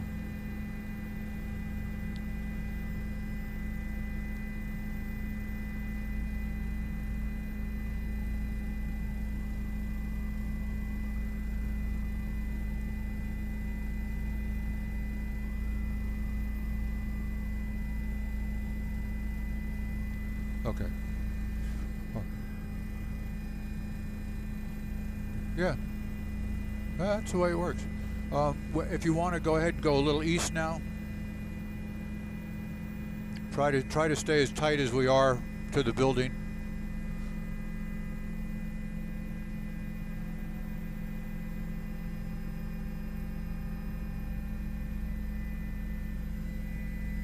Chris, we're off the Pro Channel. Just holler if you need us.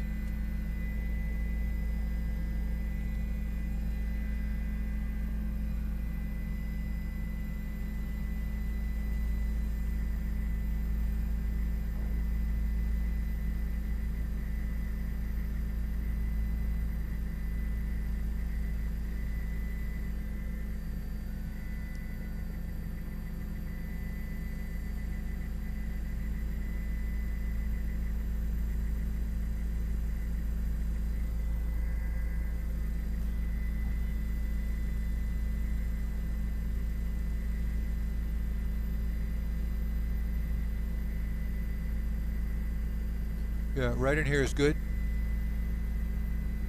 Right. Right.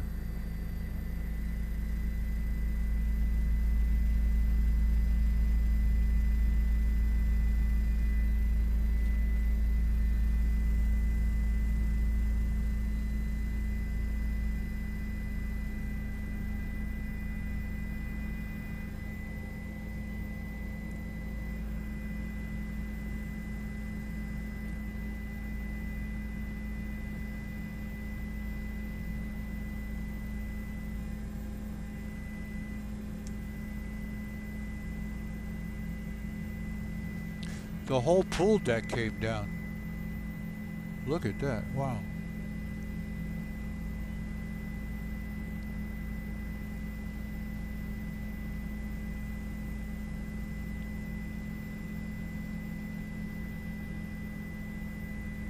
Yeah.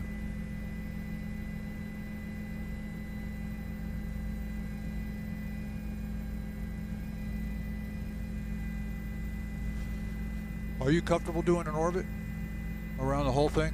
Yeah, all right. Where's 10? Oh, out there, over the ocean. Okay, I got it now. I'm still waiting for this map to correct itself enough that I can use it.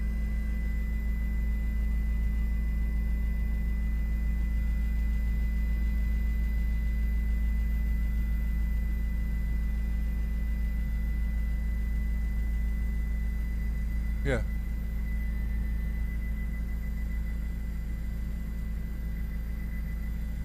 Right.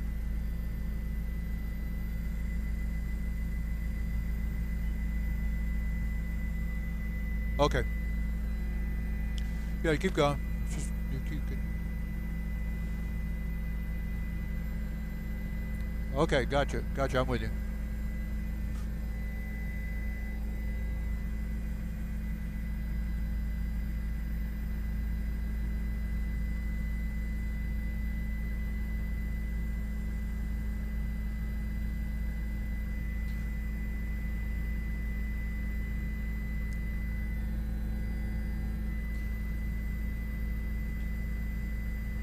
All right, if you can cut it now and go east, we'll get around to it. If you're good.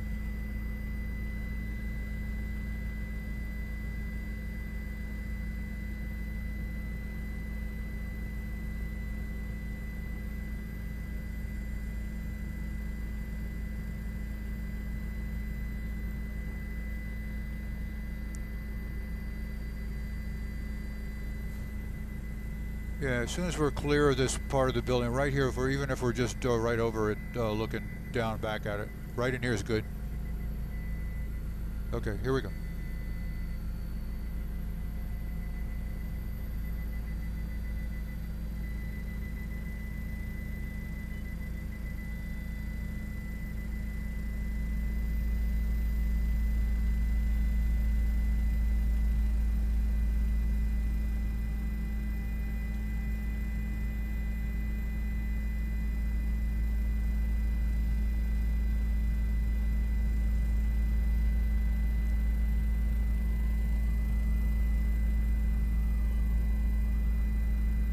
Well, no, yes, you're absolutely right. We were complying with the request from the FAA and with the fire department because of the noise the helicopter makes. They asked us to stay well clear of that, and we have now gotten a little permission to get a little bit closer here. So you're seeing that damage that you were referring to here that has occurred. And what we want to do is so that you can compare and contrast here visually.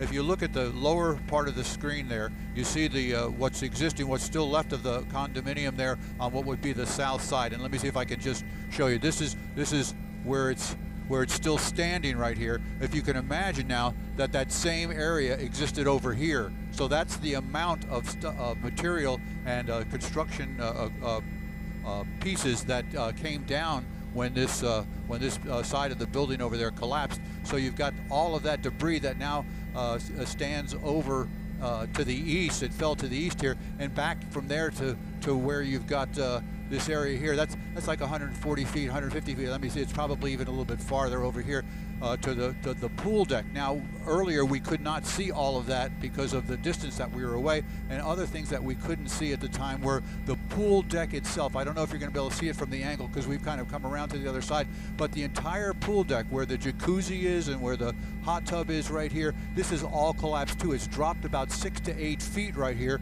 and that is the area that is right adjacent to the parking garage, which is on the what would be on the south east side of the complex there. It's where you see that one car peeking around the corner there. That second floor, what would be the second floor of that parking garage, all we can see there on one section, it's about a 30-foot by 60-foot section there, is just the rebar and broken pieces of concrete that came crashing down. And then, of course, all of this debris, the debris that litters this field here, that was the area just before you would get to the beach, is littered with air conditioning equipment and all of the materials that came down on the side, including all of the guardrails or the railings for the condominium balconies, which ended up all over in this area right here. And you can see it is layer upon layer, either a cascade down or a pancake down, a domino effect that took all of those balconies and sheared the walls away, the walls that would be the ones that faced east there towards the ocean.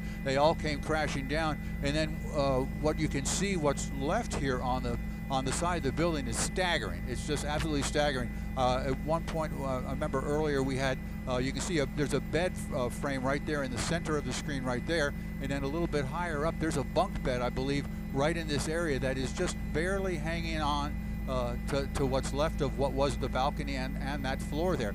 This is a 13-story building. It's 11 floors with a 2-story penthouse, and you can see that the concrete there just sheared away from there. That's a stairwell, part of a stairwell there, where you see the door in the center with that little flashing light, and that stairwell and that concrete, which is it's poured concrete there, it just all came down, and it came down as you've seen in some of that video earlier, in a hurry there about 1:30 this morning. Just an incredible thing to view, and especially with the pictures being provided now, because it just gives you a better feel for the massive amount of destruction that occurred here.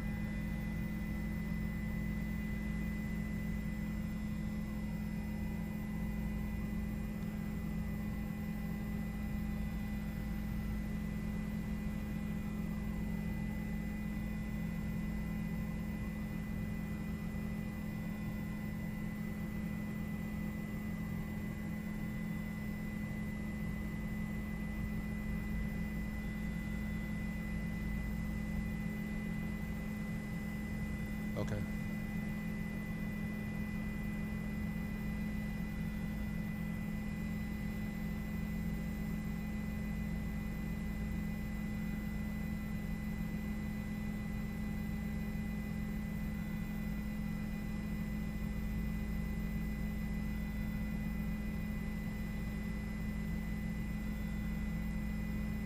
Okay.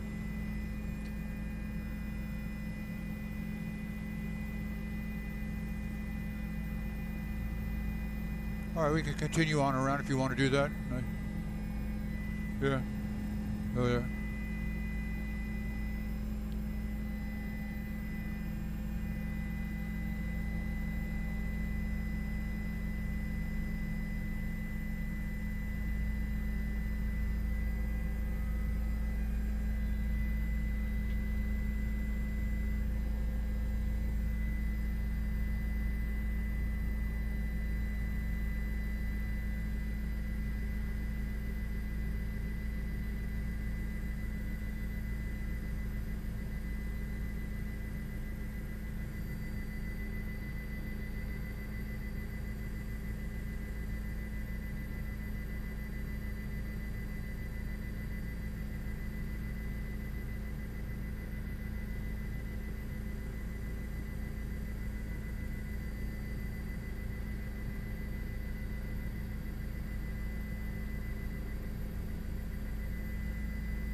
All right, we'll go all the way around to where we were just for our last live shot, and we'll hold just a little bit east of that, just a tiny bit east when we come around, of where we were.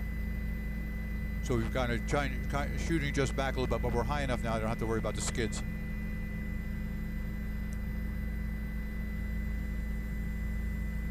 On his right, so that we're, in other words, so we're going to be south of it.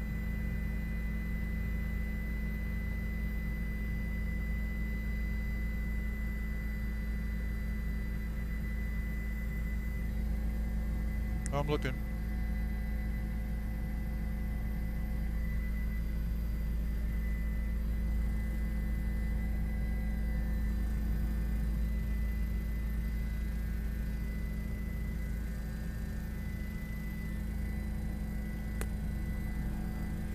Did you see him? Okay.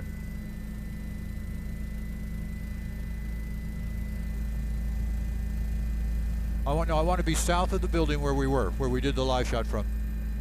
Yeah, that. No, the last live shot. Yeah, I think it's a better angle for what we're doing. But just a little bit east of it when we position down there.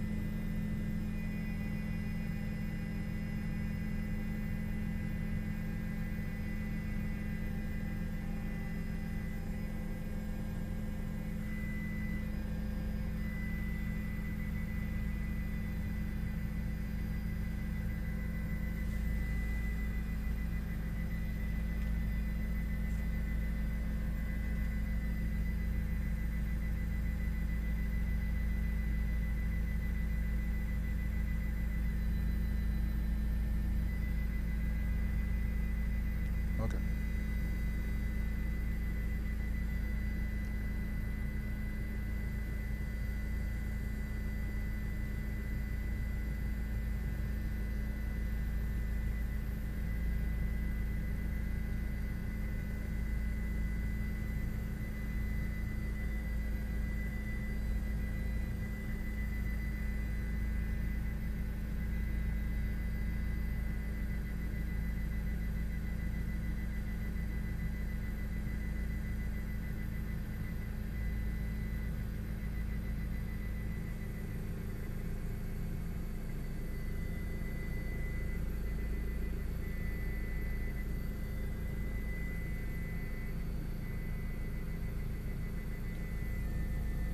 Yeah, this is good right here. Yeah, anywhere in here is just fine.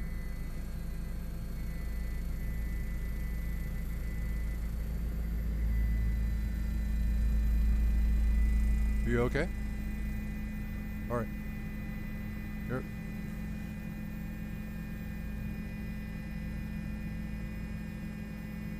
So this is the thing. This red thing here, these beams. Those are the things that they hang over the side to do when they're doing. Yeah.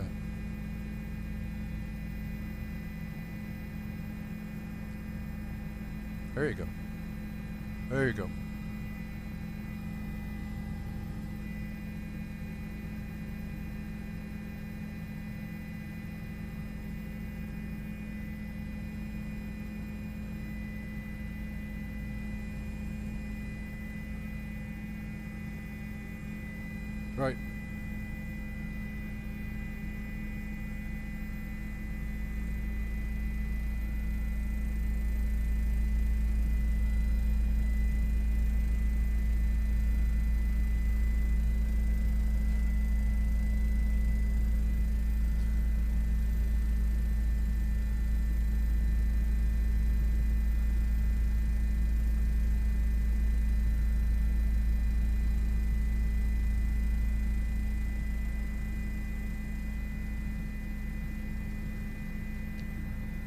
Okay.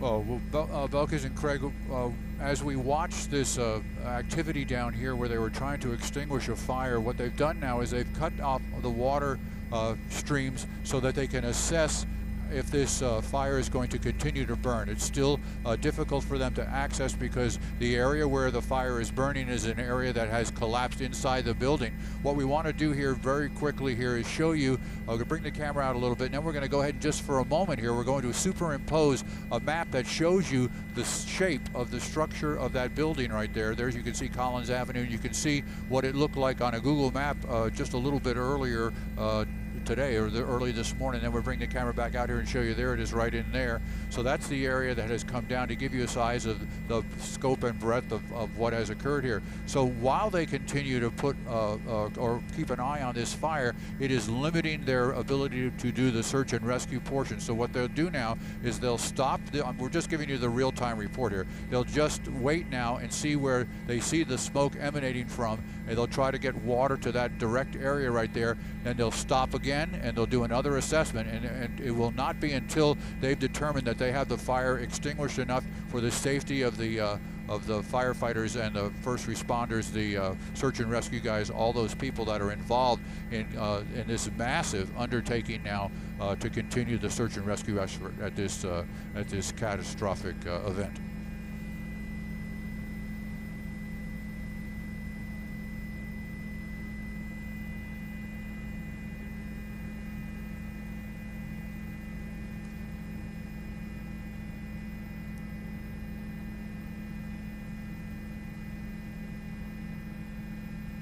Okay.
Somebody might have hired him to come and take still pictures.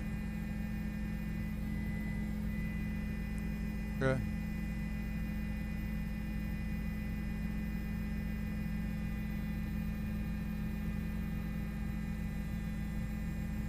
That's what I said? Yeah, I said they probably hired somebody to come and take some still pictures.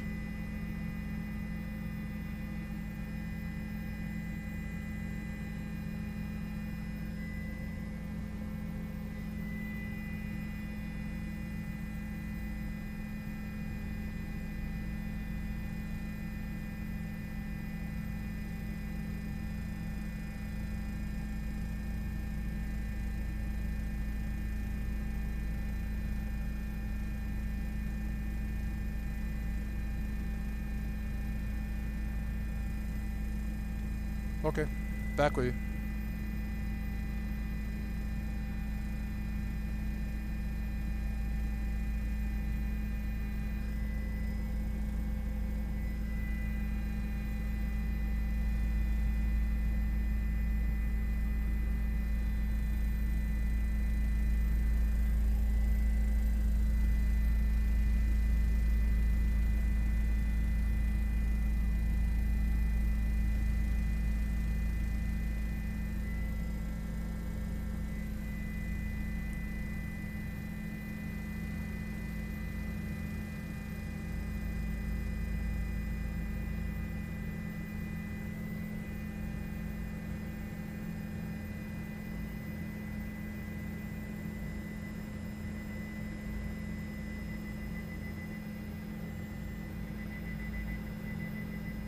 It's okay.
We're getting a little exhaust there. Yeah. If you want to go ahead and do a turn, we're in a commercial break. You can go ahead and just position. Yeah, don't worry about it. Just go do what you got to do.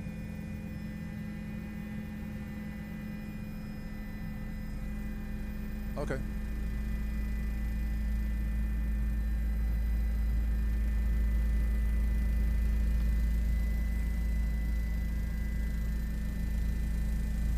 Yeah.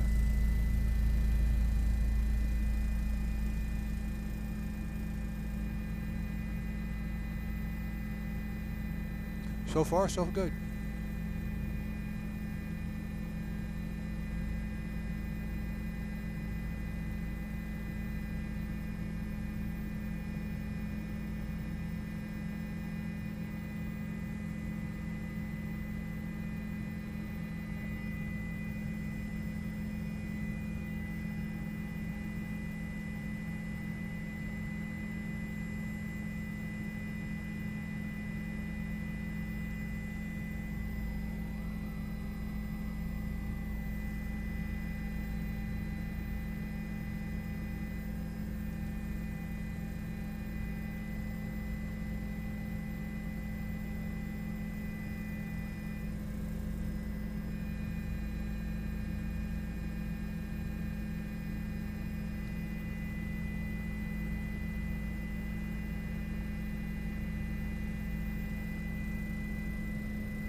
Okay. Okay.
Yeah, no problem there. We're going to focus here, right here, on these guys with the white helmets on. Men and women here with the white helmets on are part of the urban search and rescue group there. They've been waiting to get clearance to go back into the building. This is that parking garage area that we spoke about a little bit earlier. You can see the vehicles that have tumbled over on the side. I mentioned concrete and rebar earlier. That was exposed there. You can see it right there. This was the area that they were trying to shore up so they could get inside. Very early this morning, around 9:30, 10 o'clock, in the early stages of this rescue effort, they were hearing someone down, they believe someone, the voice of someone down below. They had gotten reports from people in the area that they were hearing someone yelling, and of course, right now, as you can see, they start to file in to that area again. This was the area that where that fire occurred. They have managed to do two things.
ginger away.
I can, thank you.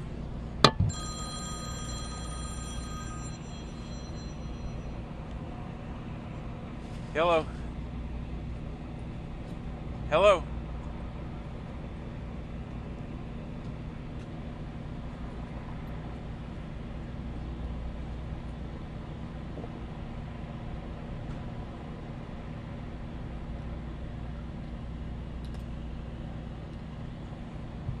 Thank you.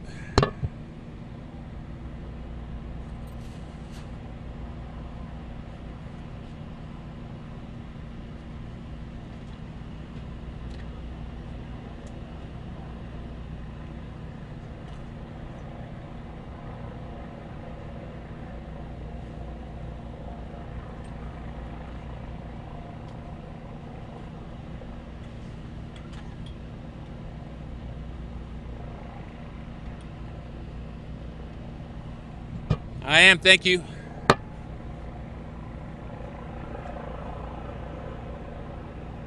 Carudo guest canceled. I can, thank you.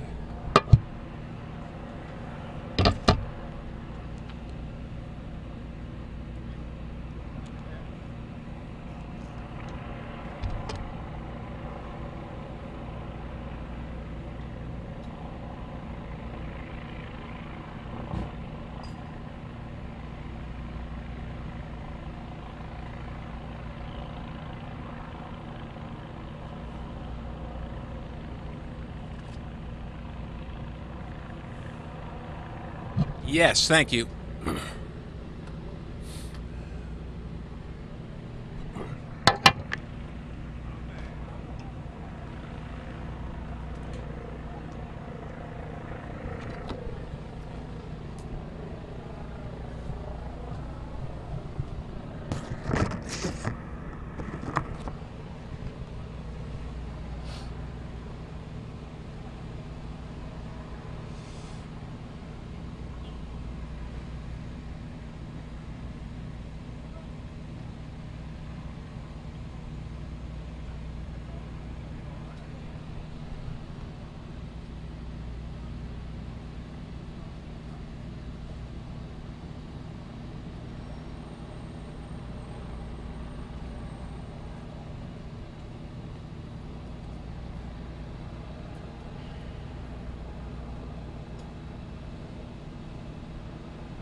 Oh yeah.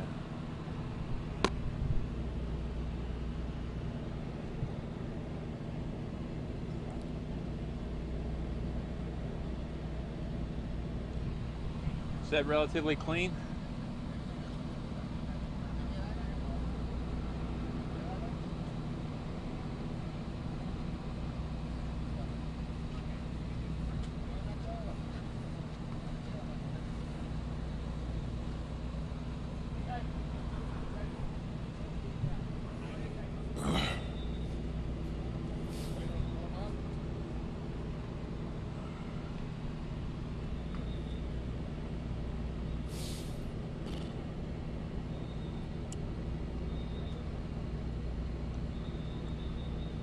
All right.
Neil, a lot of very anxious people around trying to find out news of their loved ones.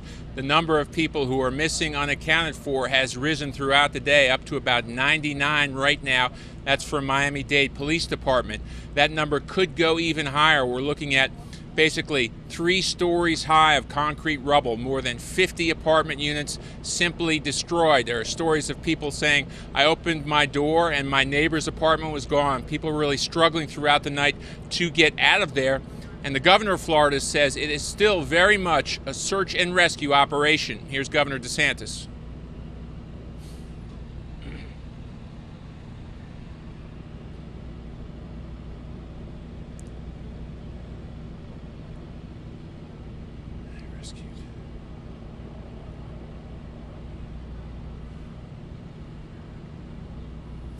36 people were rescued overnight. 2 were pulled from the rubble. These first responders came from all around southern Florida, risking their own lives in a building that was partially collapsed. President Biden has contacted the mayor of Miami-Dade, promising full federal support. Here's the president.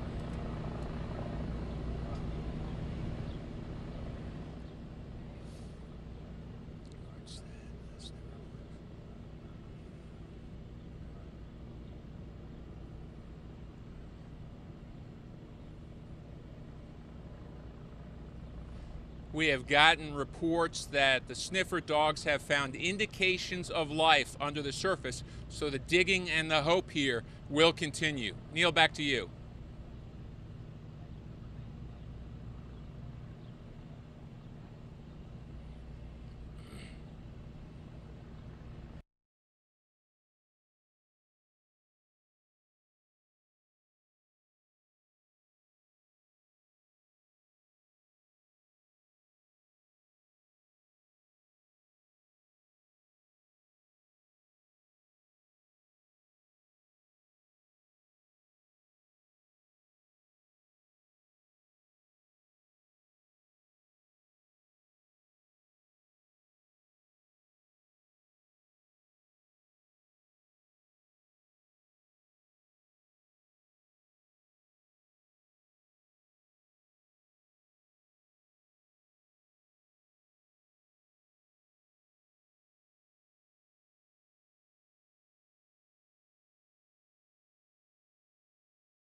Assisting in these search efforts.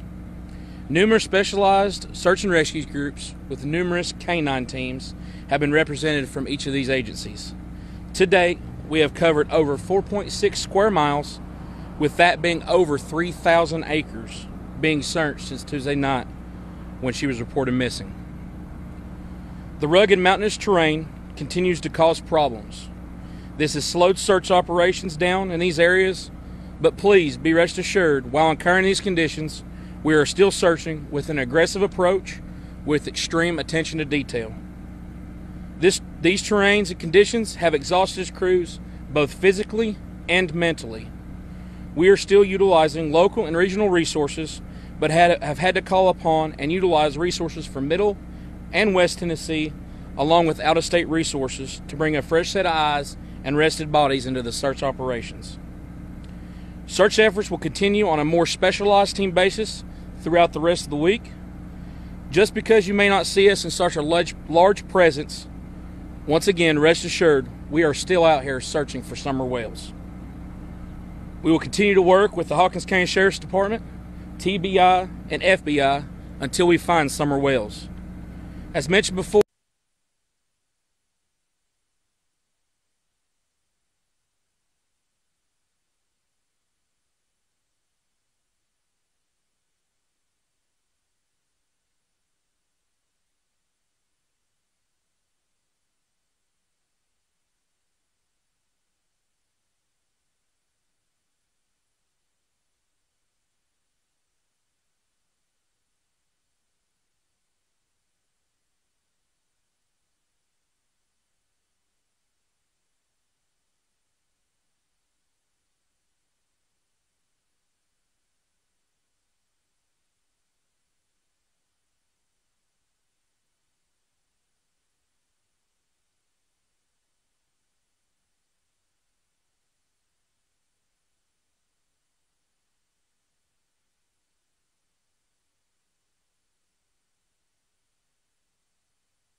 ir a una isla, tratar de salir a alguna intersección de Collins Avenue que esté después, rumbo norte, del lugar donde ocurrió la tragedia, y es prácticamente imposible, molesto, y yo diría que hasta va a perder mucho tiempo, porque mientras encuentras esa intersección, lo más seguro es ir a la I-95 y bajarse en la próxima salida para que vaya rumbo norte. Por aquí, cerca del litoral, no se puede ir. La avenida Collins, al menos durante los próximos días, porque recuerda, se derrumbó la mitad del edificio. Esto quiere decir que la otra mitad tiene peligro de derrumbe. Nadie puede a esta hora asegurar que la otra mitad no se va a derrumbar, y es por eso que hasta el momento creemos que las autoridades no van a permitir que circulen automóviles por la zona y tampoco peatones. Yo creo que de eso se va a tratar la conferencia de prensa y alguna que otra información que ellos tengan, que sea importante que a esta hora conozca la población. Sandra.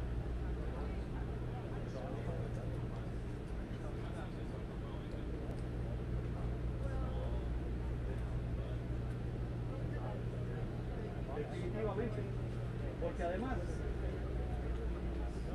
es lo que comentábamos, es que se han dado cifras oficiales electos por su parte. Cuando uno los entrevista, dan una cifra: 51 personas podrían estar bajo los escombros. Luego, Miami-Dade publica que el director de la policía del condado de Miami-Dade ha dicho que al menos 99 personas estarían bajo los escombros. Lo cierto es que en el edificio existe un guardia de seguridad, y de eso ya tuve constancia mediante personas que están trabajando en eso, que tienen la lista de las personas que entraron esa noche al edificio, quienes estaban durmiendo en el interior del edificio esta noche, los guardias de seguridad. Eso junto a la otra lista que ha sido presentada por los propios familiares y amigos de las personas que ellos dicen estaban allí y ahora ellos mismos reportan como desaparecidos. Con esas dos listas puede llegarse al menos a una conclusión de un número que las autoridades puedan hacer público y de los nombres que coincidan para saber quiénes por fin están a esta hora debajo de los escombros y orar por ellos. Es lo único que nos queda.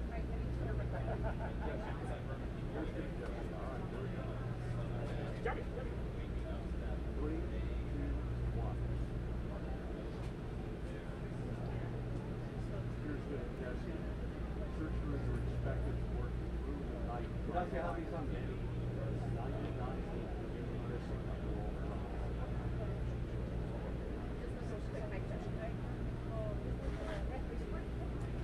Yeah, okay, thank you. Okay. I'm just going to do a quick mic check. Mic check 1, 2, 3, 4, 5. 1, 2.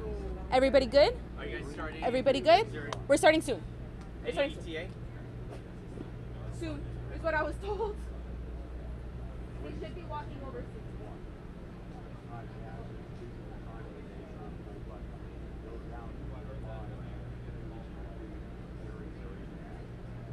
Surfside, Florida.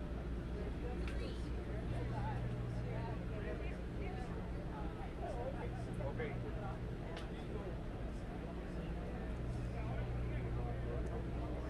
Stop it, man. I love Leonard Peter James.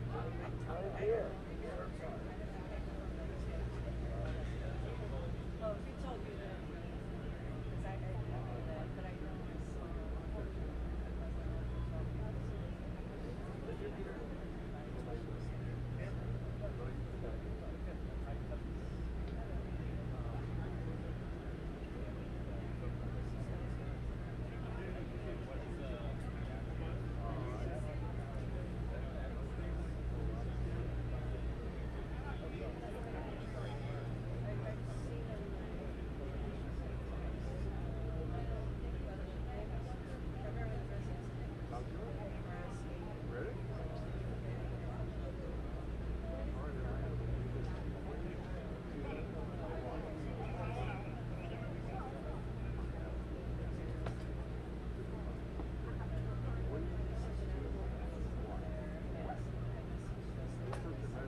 see?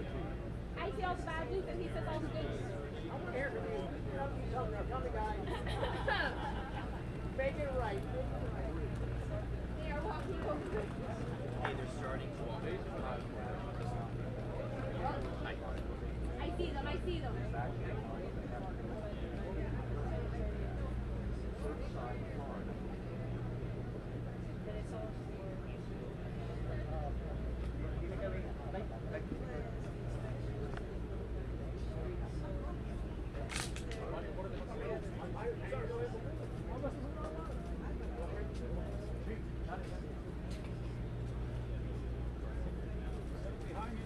Sound check, we're good? Okay.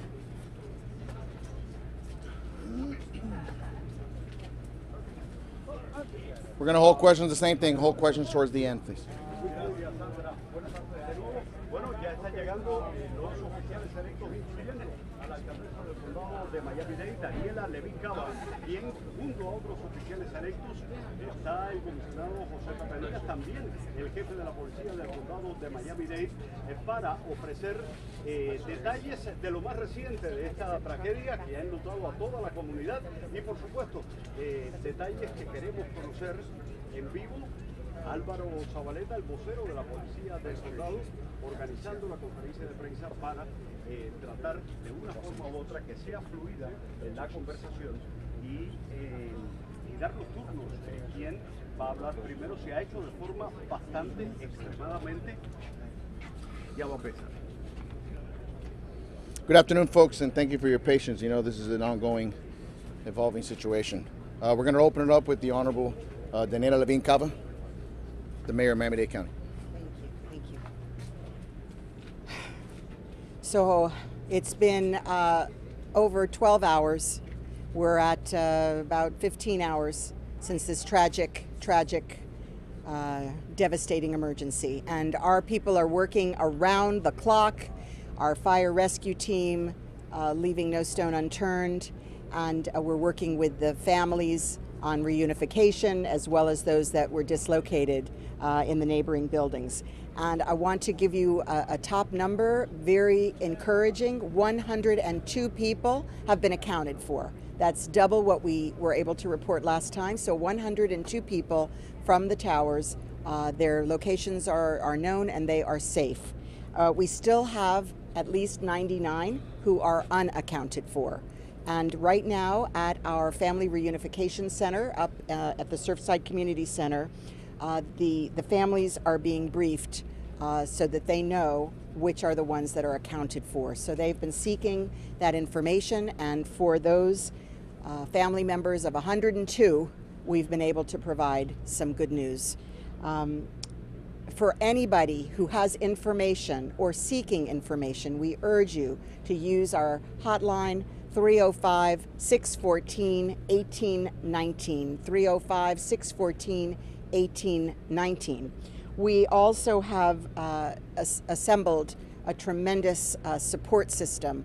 We have food, we have hotel rooms, we have social services, medicine assistants, chaplains, and the Coral Gables Community Foundation and the Key Biscayne Foundation have joined forces to create a special emergency fund, which is available at supportsurfside.org. So we are here. And then to say, most importantly, I believe, is that I have just signed an emergency order.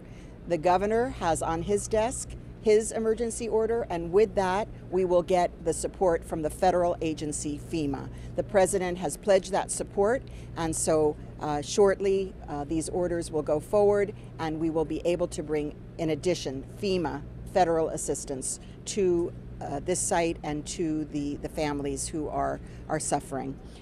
So we are all praying, we are all crying, we are all here with the suffering families, and we urge everyone to join us in prayers and in hopes that we can still continue. We are continuing for our search and rescue effort. Aquí estamos, 15 horas más o menos desde el principio de esta emergencia, y finalmente podemos decir que 102 personas hemos identificado que son seguros, que son están seguras, gracias. Y las familias están recibiendo la notificación ahora de los que están con estos 102 personas, pero todavía tenemos 99 personas al mínimo que no podemos decir dónde están y si son seguras. Pero estamos haciendo todo como antes, como del día y noche entero, buscando personas allí en ese desastre y todos nosotros estamos con oraciones y benedicciones pensando en las familias y no vamos a dejar ninguna piedra afuera para que podamos encontrar. Todavía tenemos este número de donde gente puede pedir información o dar información de las personas que están esperando. 305-614-1819, 305-614-1819. Y también tenemos ahora recursos de la Fundación de Coral Gables Community Foundation, Key Biscayne Foundation y Miami Foundation. Y juntos ellos tienen un fondo que se llama supportsurfside.org. Y finalmente yo acabé de firmar un orden de emergencia de este desastre y el gobernador tiene también en su escritorio un orden para firmar y dijo que sí, que va a firmar, y el presidente dijo que está listo a mandar recursos federales por FEMA. Gracias a todos. Thank you, Madam Mayor. Following the mayor, we're going to have the Board of County Commissioners Chairman, Honorable Jose Diaz. Thank you. This has been a very sad day for us in our community, but it's also a day that we could see this community come together and provide the very best in support of a very bad and ugly situation. I want to thank the firefighters that since 1:48 in the morning have not stopped in trying to rescue as many people as possible. I want to thank the mayor for all her work and what has taken place. This is very sad when you're dealing with people that don't know the outcome of their family. They're very worried. They just are desperate in the sense that they want to know what's actually taking place. But we continue to try to rescue. We continue to try to find more people. And the number doubled, as the mayor said, which is great news. We want to keep going on that. And I know that the chief fire has more figures as to the director of police, as to stats. All I can say is I am incredibly proud of this community and all its residents and the outpour of support and what they're doing. Thank you to all, and the prayers. That is extremely important. That's what's taking place. So to us, please continue. Our men and women are doing the very best that they can. They're the very best in the world in what they do. And hopefully we'll continue to get good results out of such a tragic situation. Tengo que darle las gracias a la alcaldesa por su liderazgo y también a los hombres del Departamento de Bomberos y de Policía. Desde las 1:48 de la mañana están trabajando sin parar, buscando personas y tratando de salvarle la vida a muchos de ellos en el rescate. El número creció el doble, como dijo la alcaldesa, de personas que ya son contables, pero todavía quedan 99 que no han sido contables. Y quiero darle las gracias a esta comunidad por el trabajo tan eficaz que está haciendo, tanto en las ayudas y todo lo que están mandando para ayudar a todo quien puede. Y las oraciones también a estas circunstancias. También al Departamento de Bomberos, como dije, que no han parado desde las 1:48 de la mañana y siguen trabajando eficazmente para seguir rescatando personas. Pero yo voy a dejar que el Departamento de Bomberos, el jefe, diga su información, también como nuestro gran director de la policía. Pero más que nada quise darle las gracias de nuevo a todos los que están trabajando en estas circunstancias y también a los ciudadanos de esta comunidad y de todas partes que han llamado con la ayuda, incluyendo nuestro gobernador y muchos más. Muchas gracias. Thank you, Mr. Chairman. We're going to follow with the Vice Chair, Honorable Oliver Gilbert. Between the mayor and the chairman, they've said most everything, but listen, I just have to implore everybody, just pray. Look, having seen that building from the other side, we have to all pray. The county, the mayor, the firefighters, the first responders, we're going to all continue to work, but we need everybody to continue to pray because, and not just for the people who were in those buildings, but for their families who are desperately hoping that they're safe. For the firefighters and first responders who are going in there trying to save their lives. For this community, we have to pray. And we're going to pray and we're going to work. We're going to pray and we're going to work. Thank you. Thank you, Mr. Vice Chair. We're going to follow by Representative Debbie Wasserman-Schultz. Thank you so much, Mayor Levine Cava, to the members of the County Commission. I woke up this morning in Washington, D.C. to the horror of seeing a building that had collapsed in Surfside, which is entirely included in my congressional district. I spent the morning before I got on the plane to come down here speaking with Mayor Burkett and the officials in the city of Surfside who have done a remarkable job mobilizing along with Mayor Levine Cava and her team. It is essential that we have a whole of government effort here.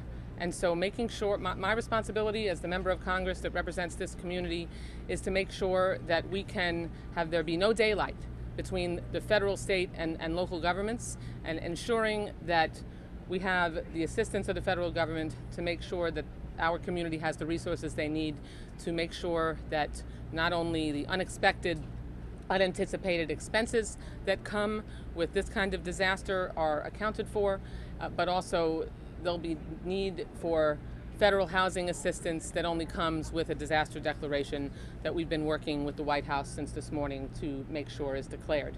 Once the governor makes that declaration, now that the mayor has sent hers up, I spoke with the Chief of Staff of the White House, Ron Klain, before I got on the plane, and they were already preparing to make sure everything is in place for when they receive the emergency disaster declaration from the governor.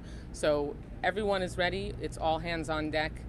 I will tell you that I have been getting outreach from constituents who had family members or people they knew in the building, and they are among the unaccounted for. We do all need to pray.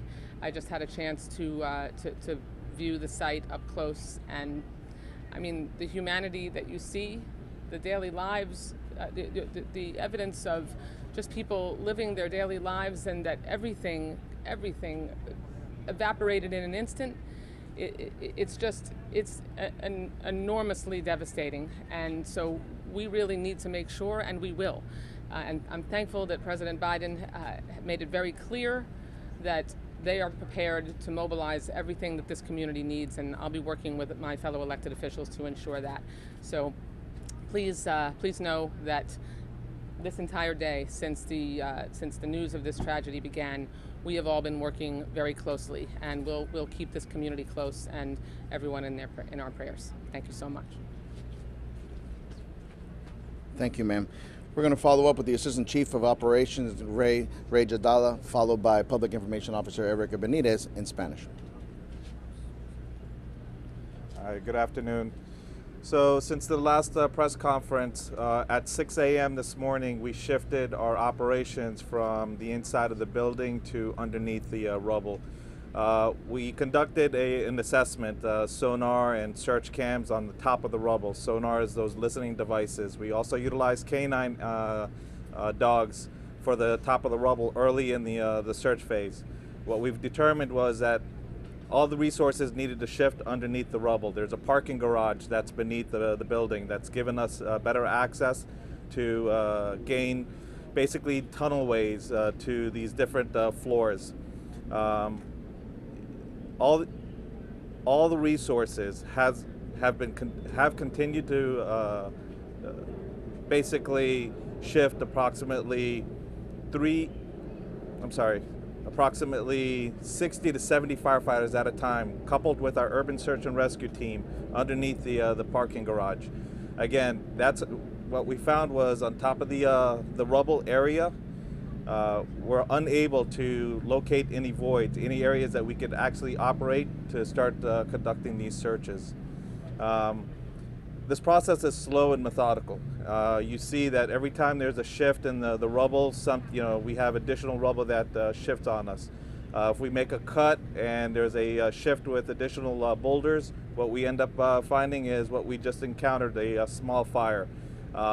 We did have a small fire as a result of some shifting of the building. We were able to extinguish it within 20 minutes, after which time we went back in and we conducted search operations. The operations will continue throughout the night. We have our urban search and rescue team, again, coupled with additional resources that we have that are going to replace our firefighters tomorrow morning to bring in fresh crews. But again, every possible resource that we have, including local assets from municipalities, are being brought in, and every opportunity for any viable victims that we can find, we will locate. Thank you. PIO Erica Benitez is going to speak in Spanish for fire. Muy buenas tardes. Bueno, ahora 15 horas después de que comenzamos esta operación, estamos todavía continuando con la misión de búsqueda y rescate. Lo que sabemos es que al comenzar esta misión, al principio empezamos haciendo una búsqueda con los perros, al principio en la parte de arriba de los escombros. Ahora lo que estamos haciendo es cambiando la estrategia. Estamos buscando a personas vivas, es lo que esperamos encontrar debajo de los escombros. Por eso hemos seguido esta operación y continuarán estos equipos de búsqueda y rescate trabajando arduamente para asegurar de que encontremos a todas las personas que podamos encontrar vivas. Nosotros tenemos unos equipos especializados, al igual que muy bien capacitados para hacer esta clase de búsqueda y rescate. Estos equipos han trabajado en todas partes del mundo y tienen muchísima experiencia en esta clase de rescates. Thank you, Erica. Director of the Miami-Dade Police Department, Alfredo Ramirez. Good afternoon. I'd like to speak directly to the victim's family and everyone in our community that's concerned right now. I want to assure you that we are doing everything we can to bring information to the families. We are all in this together. We are all hurting. We know that the families are very upset. They're in a lot of pain, but we ask for painful patience. And I know that's a hard ask, but we have to. This is a tremendous task that we're all involved in right now. It's very dangerous, and while we're putting the work on the ground, those families are suffering. Our officers and our counselors and social workers are with them right now, trying to console them, waiting for dire news or good news. What we all have to do, like everyone has said here, is stick together and pray together. These are very difficult times, and things are going to get more difficult as we move forward. As we move forward, it's going to get harder, and those families are going to suffer. So I ask, please, rumor control, please do not share any misinformation. We will give you the information that we can give you, because those families are depending on that, and I want them to know that we are here for them. Estoy hablando directo a la familia, decirle que estamos sintiendo tu dolor. Nosotros sabemos que está ahora sintiendo bravo, que hay muchas cuestiones. Quiero que ellos saben que estamos haciendo todo lo que podemos hacer para traerles información. Esta operación es muy duro, muy delicado, y yo sé que como cuando estamos haciendo este proceso, ellos están sufriendo. So, quisiera decirle a ellos que no le vamos a dejar solo. Tenemos nuestros detectives hablando con ellos, dando información, y por favor hay que controlar los rumores. Cuando tenemos información te la vamos a dar, porque es muy importante que no damos información que no es correcta, porque las familias van a sufrir. Gracias. We're going to go into the questions and answers. Let's try to keep it in an orderly fashion so that way we can do it. So if you raise a hand, we can go ahead and point. Oh, wait. Yeah, they were going to give it to him to tweet it. And then to tweet it out. Give me a second. Go ahead. And please direct the question to who? I'm sorry. I'm so sorry for everybody, but I'm big. I'm sorry.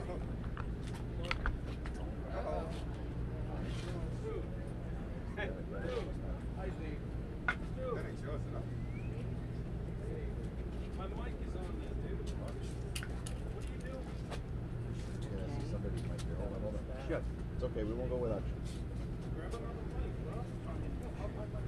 Oh my gosh. I'm sorry, Mayor. It's okay, we're all excited. So Mayor Lemon-Cobb, Okay, Mayor. here on Channel 7. Do you have any idea why this happened? You know, that's the big question right now, why? Yes. Any indication, I know it's early on, but do you or Miami-Dade Fire Rescue any idea why this building collapsed? So at this point, we have engineers on site. Structural issues, obviously, the building did collapse, so we want to understand what happened, but also what risk there might be for the remaining buildings. So it's a structural engineering question, and through our fire rescue department, they have engineers as well. The city of Surfside is also working with structural engineers. Is Miami-Dade Fire Rescue the lead on trying to figure out why? Yes. Okay. Well, I could answer. Well, I could answer that. Miami, the fire department is doing the search and rescue. Once they release the scene, the Miami-Dade Police Department will then conduct that investigation as to what is the causes. But right now, we're focused on the search and rescue. When that moment comes, that dire moment comes where they transition command, then we will be in charge of the investigation. That's why we're here. We're holding the traffic scenes right now, providing support. We have all our assets here.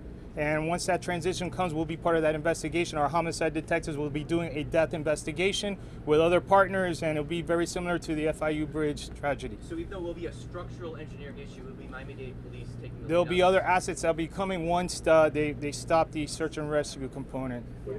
Probably Yeah. And You go ahead, man. Okay. well, as well, there'll probably be federal Yes. resources involved in the investigation as well.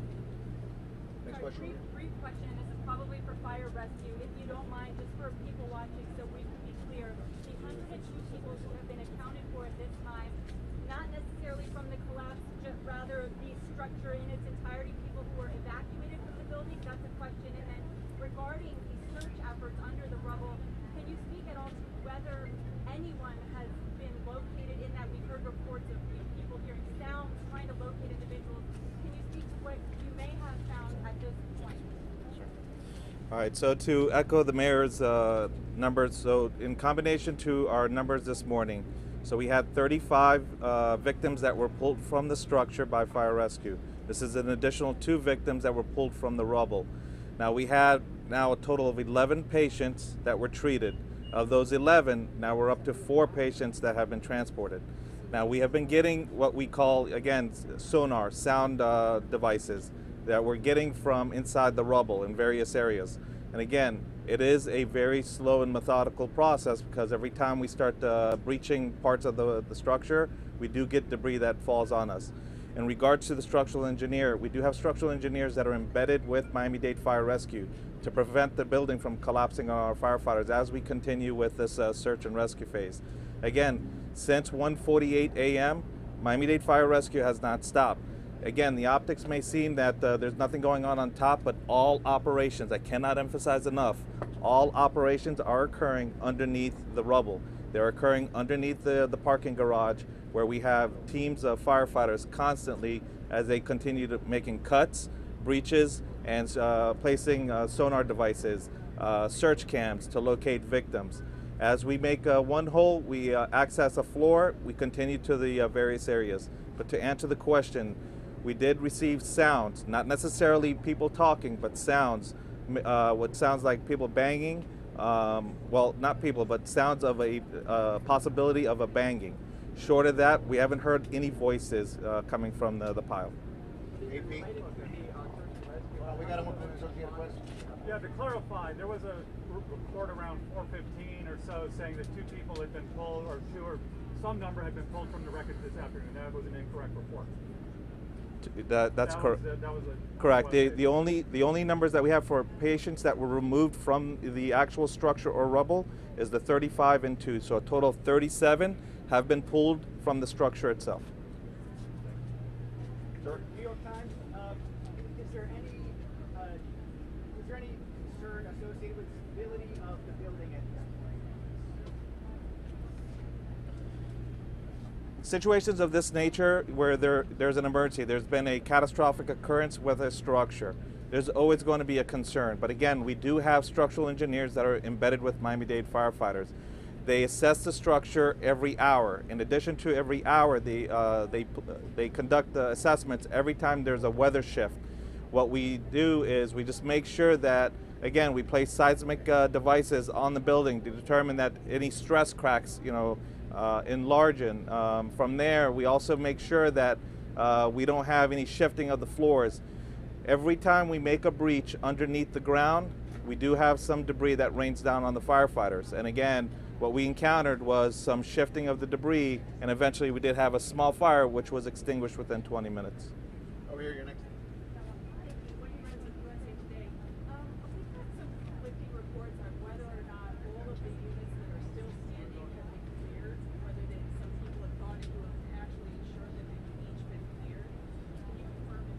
Yes, ma'am. So prior to 6 a.m., every structure, every apartment unit that's still standing was cleared by Miami-Dade firefighters. They were placed with markings, and a primary clear was given.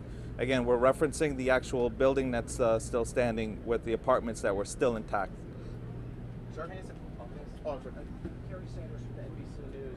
I'm curious, for the families that are waiting for news, how do you give them hope but not false hope?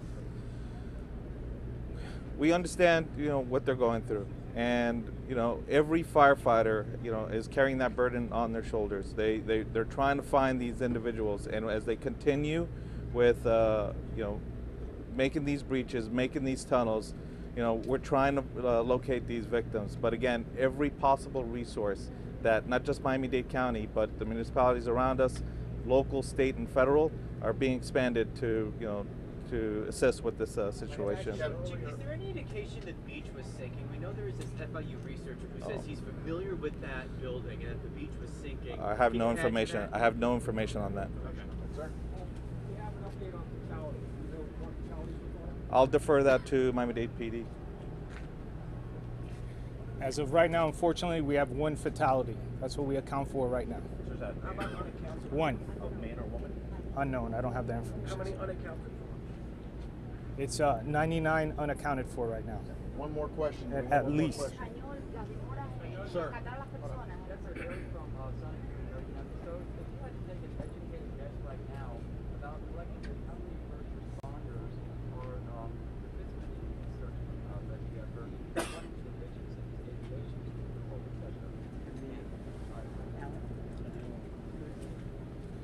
Yes, hi, Alan Kaminsky, Fire Chief, Miami-Dade Fire Rescue. Right now we have several teams, so estimate of our Florida task force, we have up to 40 members that are conducting the search and rescue, as Chief Jadala mentioned, in the parking area, as well as, we have multiple units on scene. So, at one point we had over 100 firefighters, and we still currently have 60 plus that are actively working, and we rotate through the scene. No, as of now we had no injuries of any firefighters or any personnel. How many rescue dogs? We currently have 4 that we've been rotating through. Thank you, folks. The leaders are going to get back to work. Thanks, Albert. Asbestos with firefighters lasting. I know this is a building. There's a lot of dust. Are any precautions? Anything you can say about the risk? Definitely, when we make entry, we wear the necessary proper respiratory protection. So we have the proper protection on when we're in that environment. Okay. Ready? Great job. They want Spanish. They want Spanish on Eric is going to stay.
On that partial collapse of a 12-story condominium building in Surfside, Florida. This is near Miami. About 55 apartments were destroyed in that disaster that happened about 1:30 this morning. And this afternoon, a small fire started at the rubble there. It shifted, now forcing crews to put the search on hold while they got that fire out. Search and recovery efforts have resumed for as many as 100 people who are unaccounted for right now. People with loved ones who live there are holding out hope that they will be found alive. Never lose hope. I'm just asking God because they're in the affected area. It's unbelievable. Everything comes to your mind except positive things. You just believe in God and let God guide you. Well, Miami-Dade fire officials say a parking garage under that building is helping them to gain access into the layers of the ruined building using dogs in hopes of finding survivors. Reporter Holly Bristow from our sister station in Florida is on the ground there in Surfside where that building crumbled, with more from the scene. Holly, we've seen these pictures. They are pretty traumatic to look at, but what is it like there on the ground just looking at it visually there? What can you describe to us? It takes your breath away in all the wrong ways, seeing the destruction out here. We're going to zoom into the building. This is a 12-story building, and when you think about this collapse happened around 2 o'clock in the morning. Everybody's sleeping. Up there on the 11th floor, you can see a bunk bed that was comfortably in the middle of a bedroom that now looks like it's sitting on a ledge. You look a couple stories down, you see blankets dangling.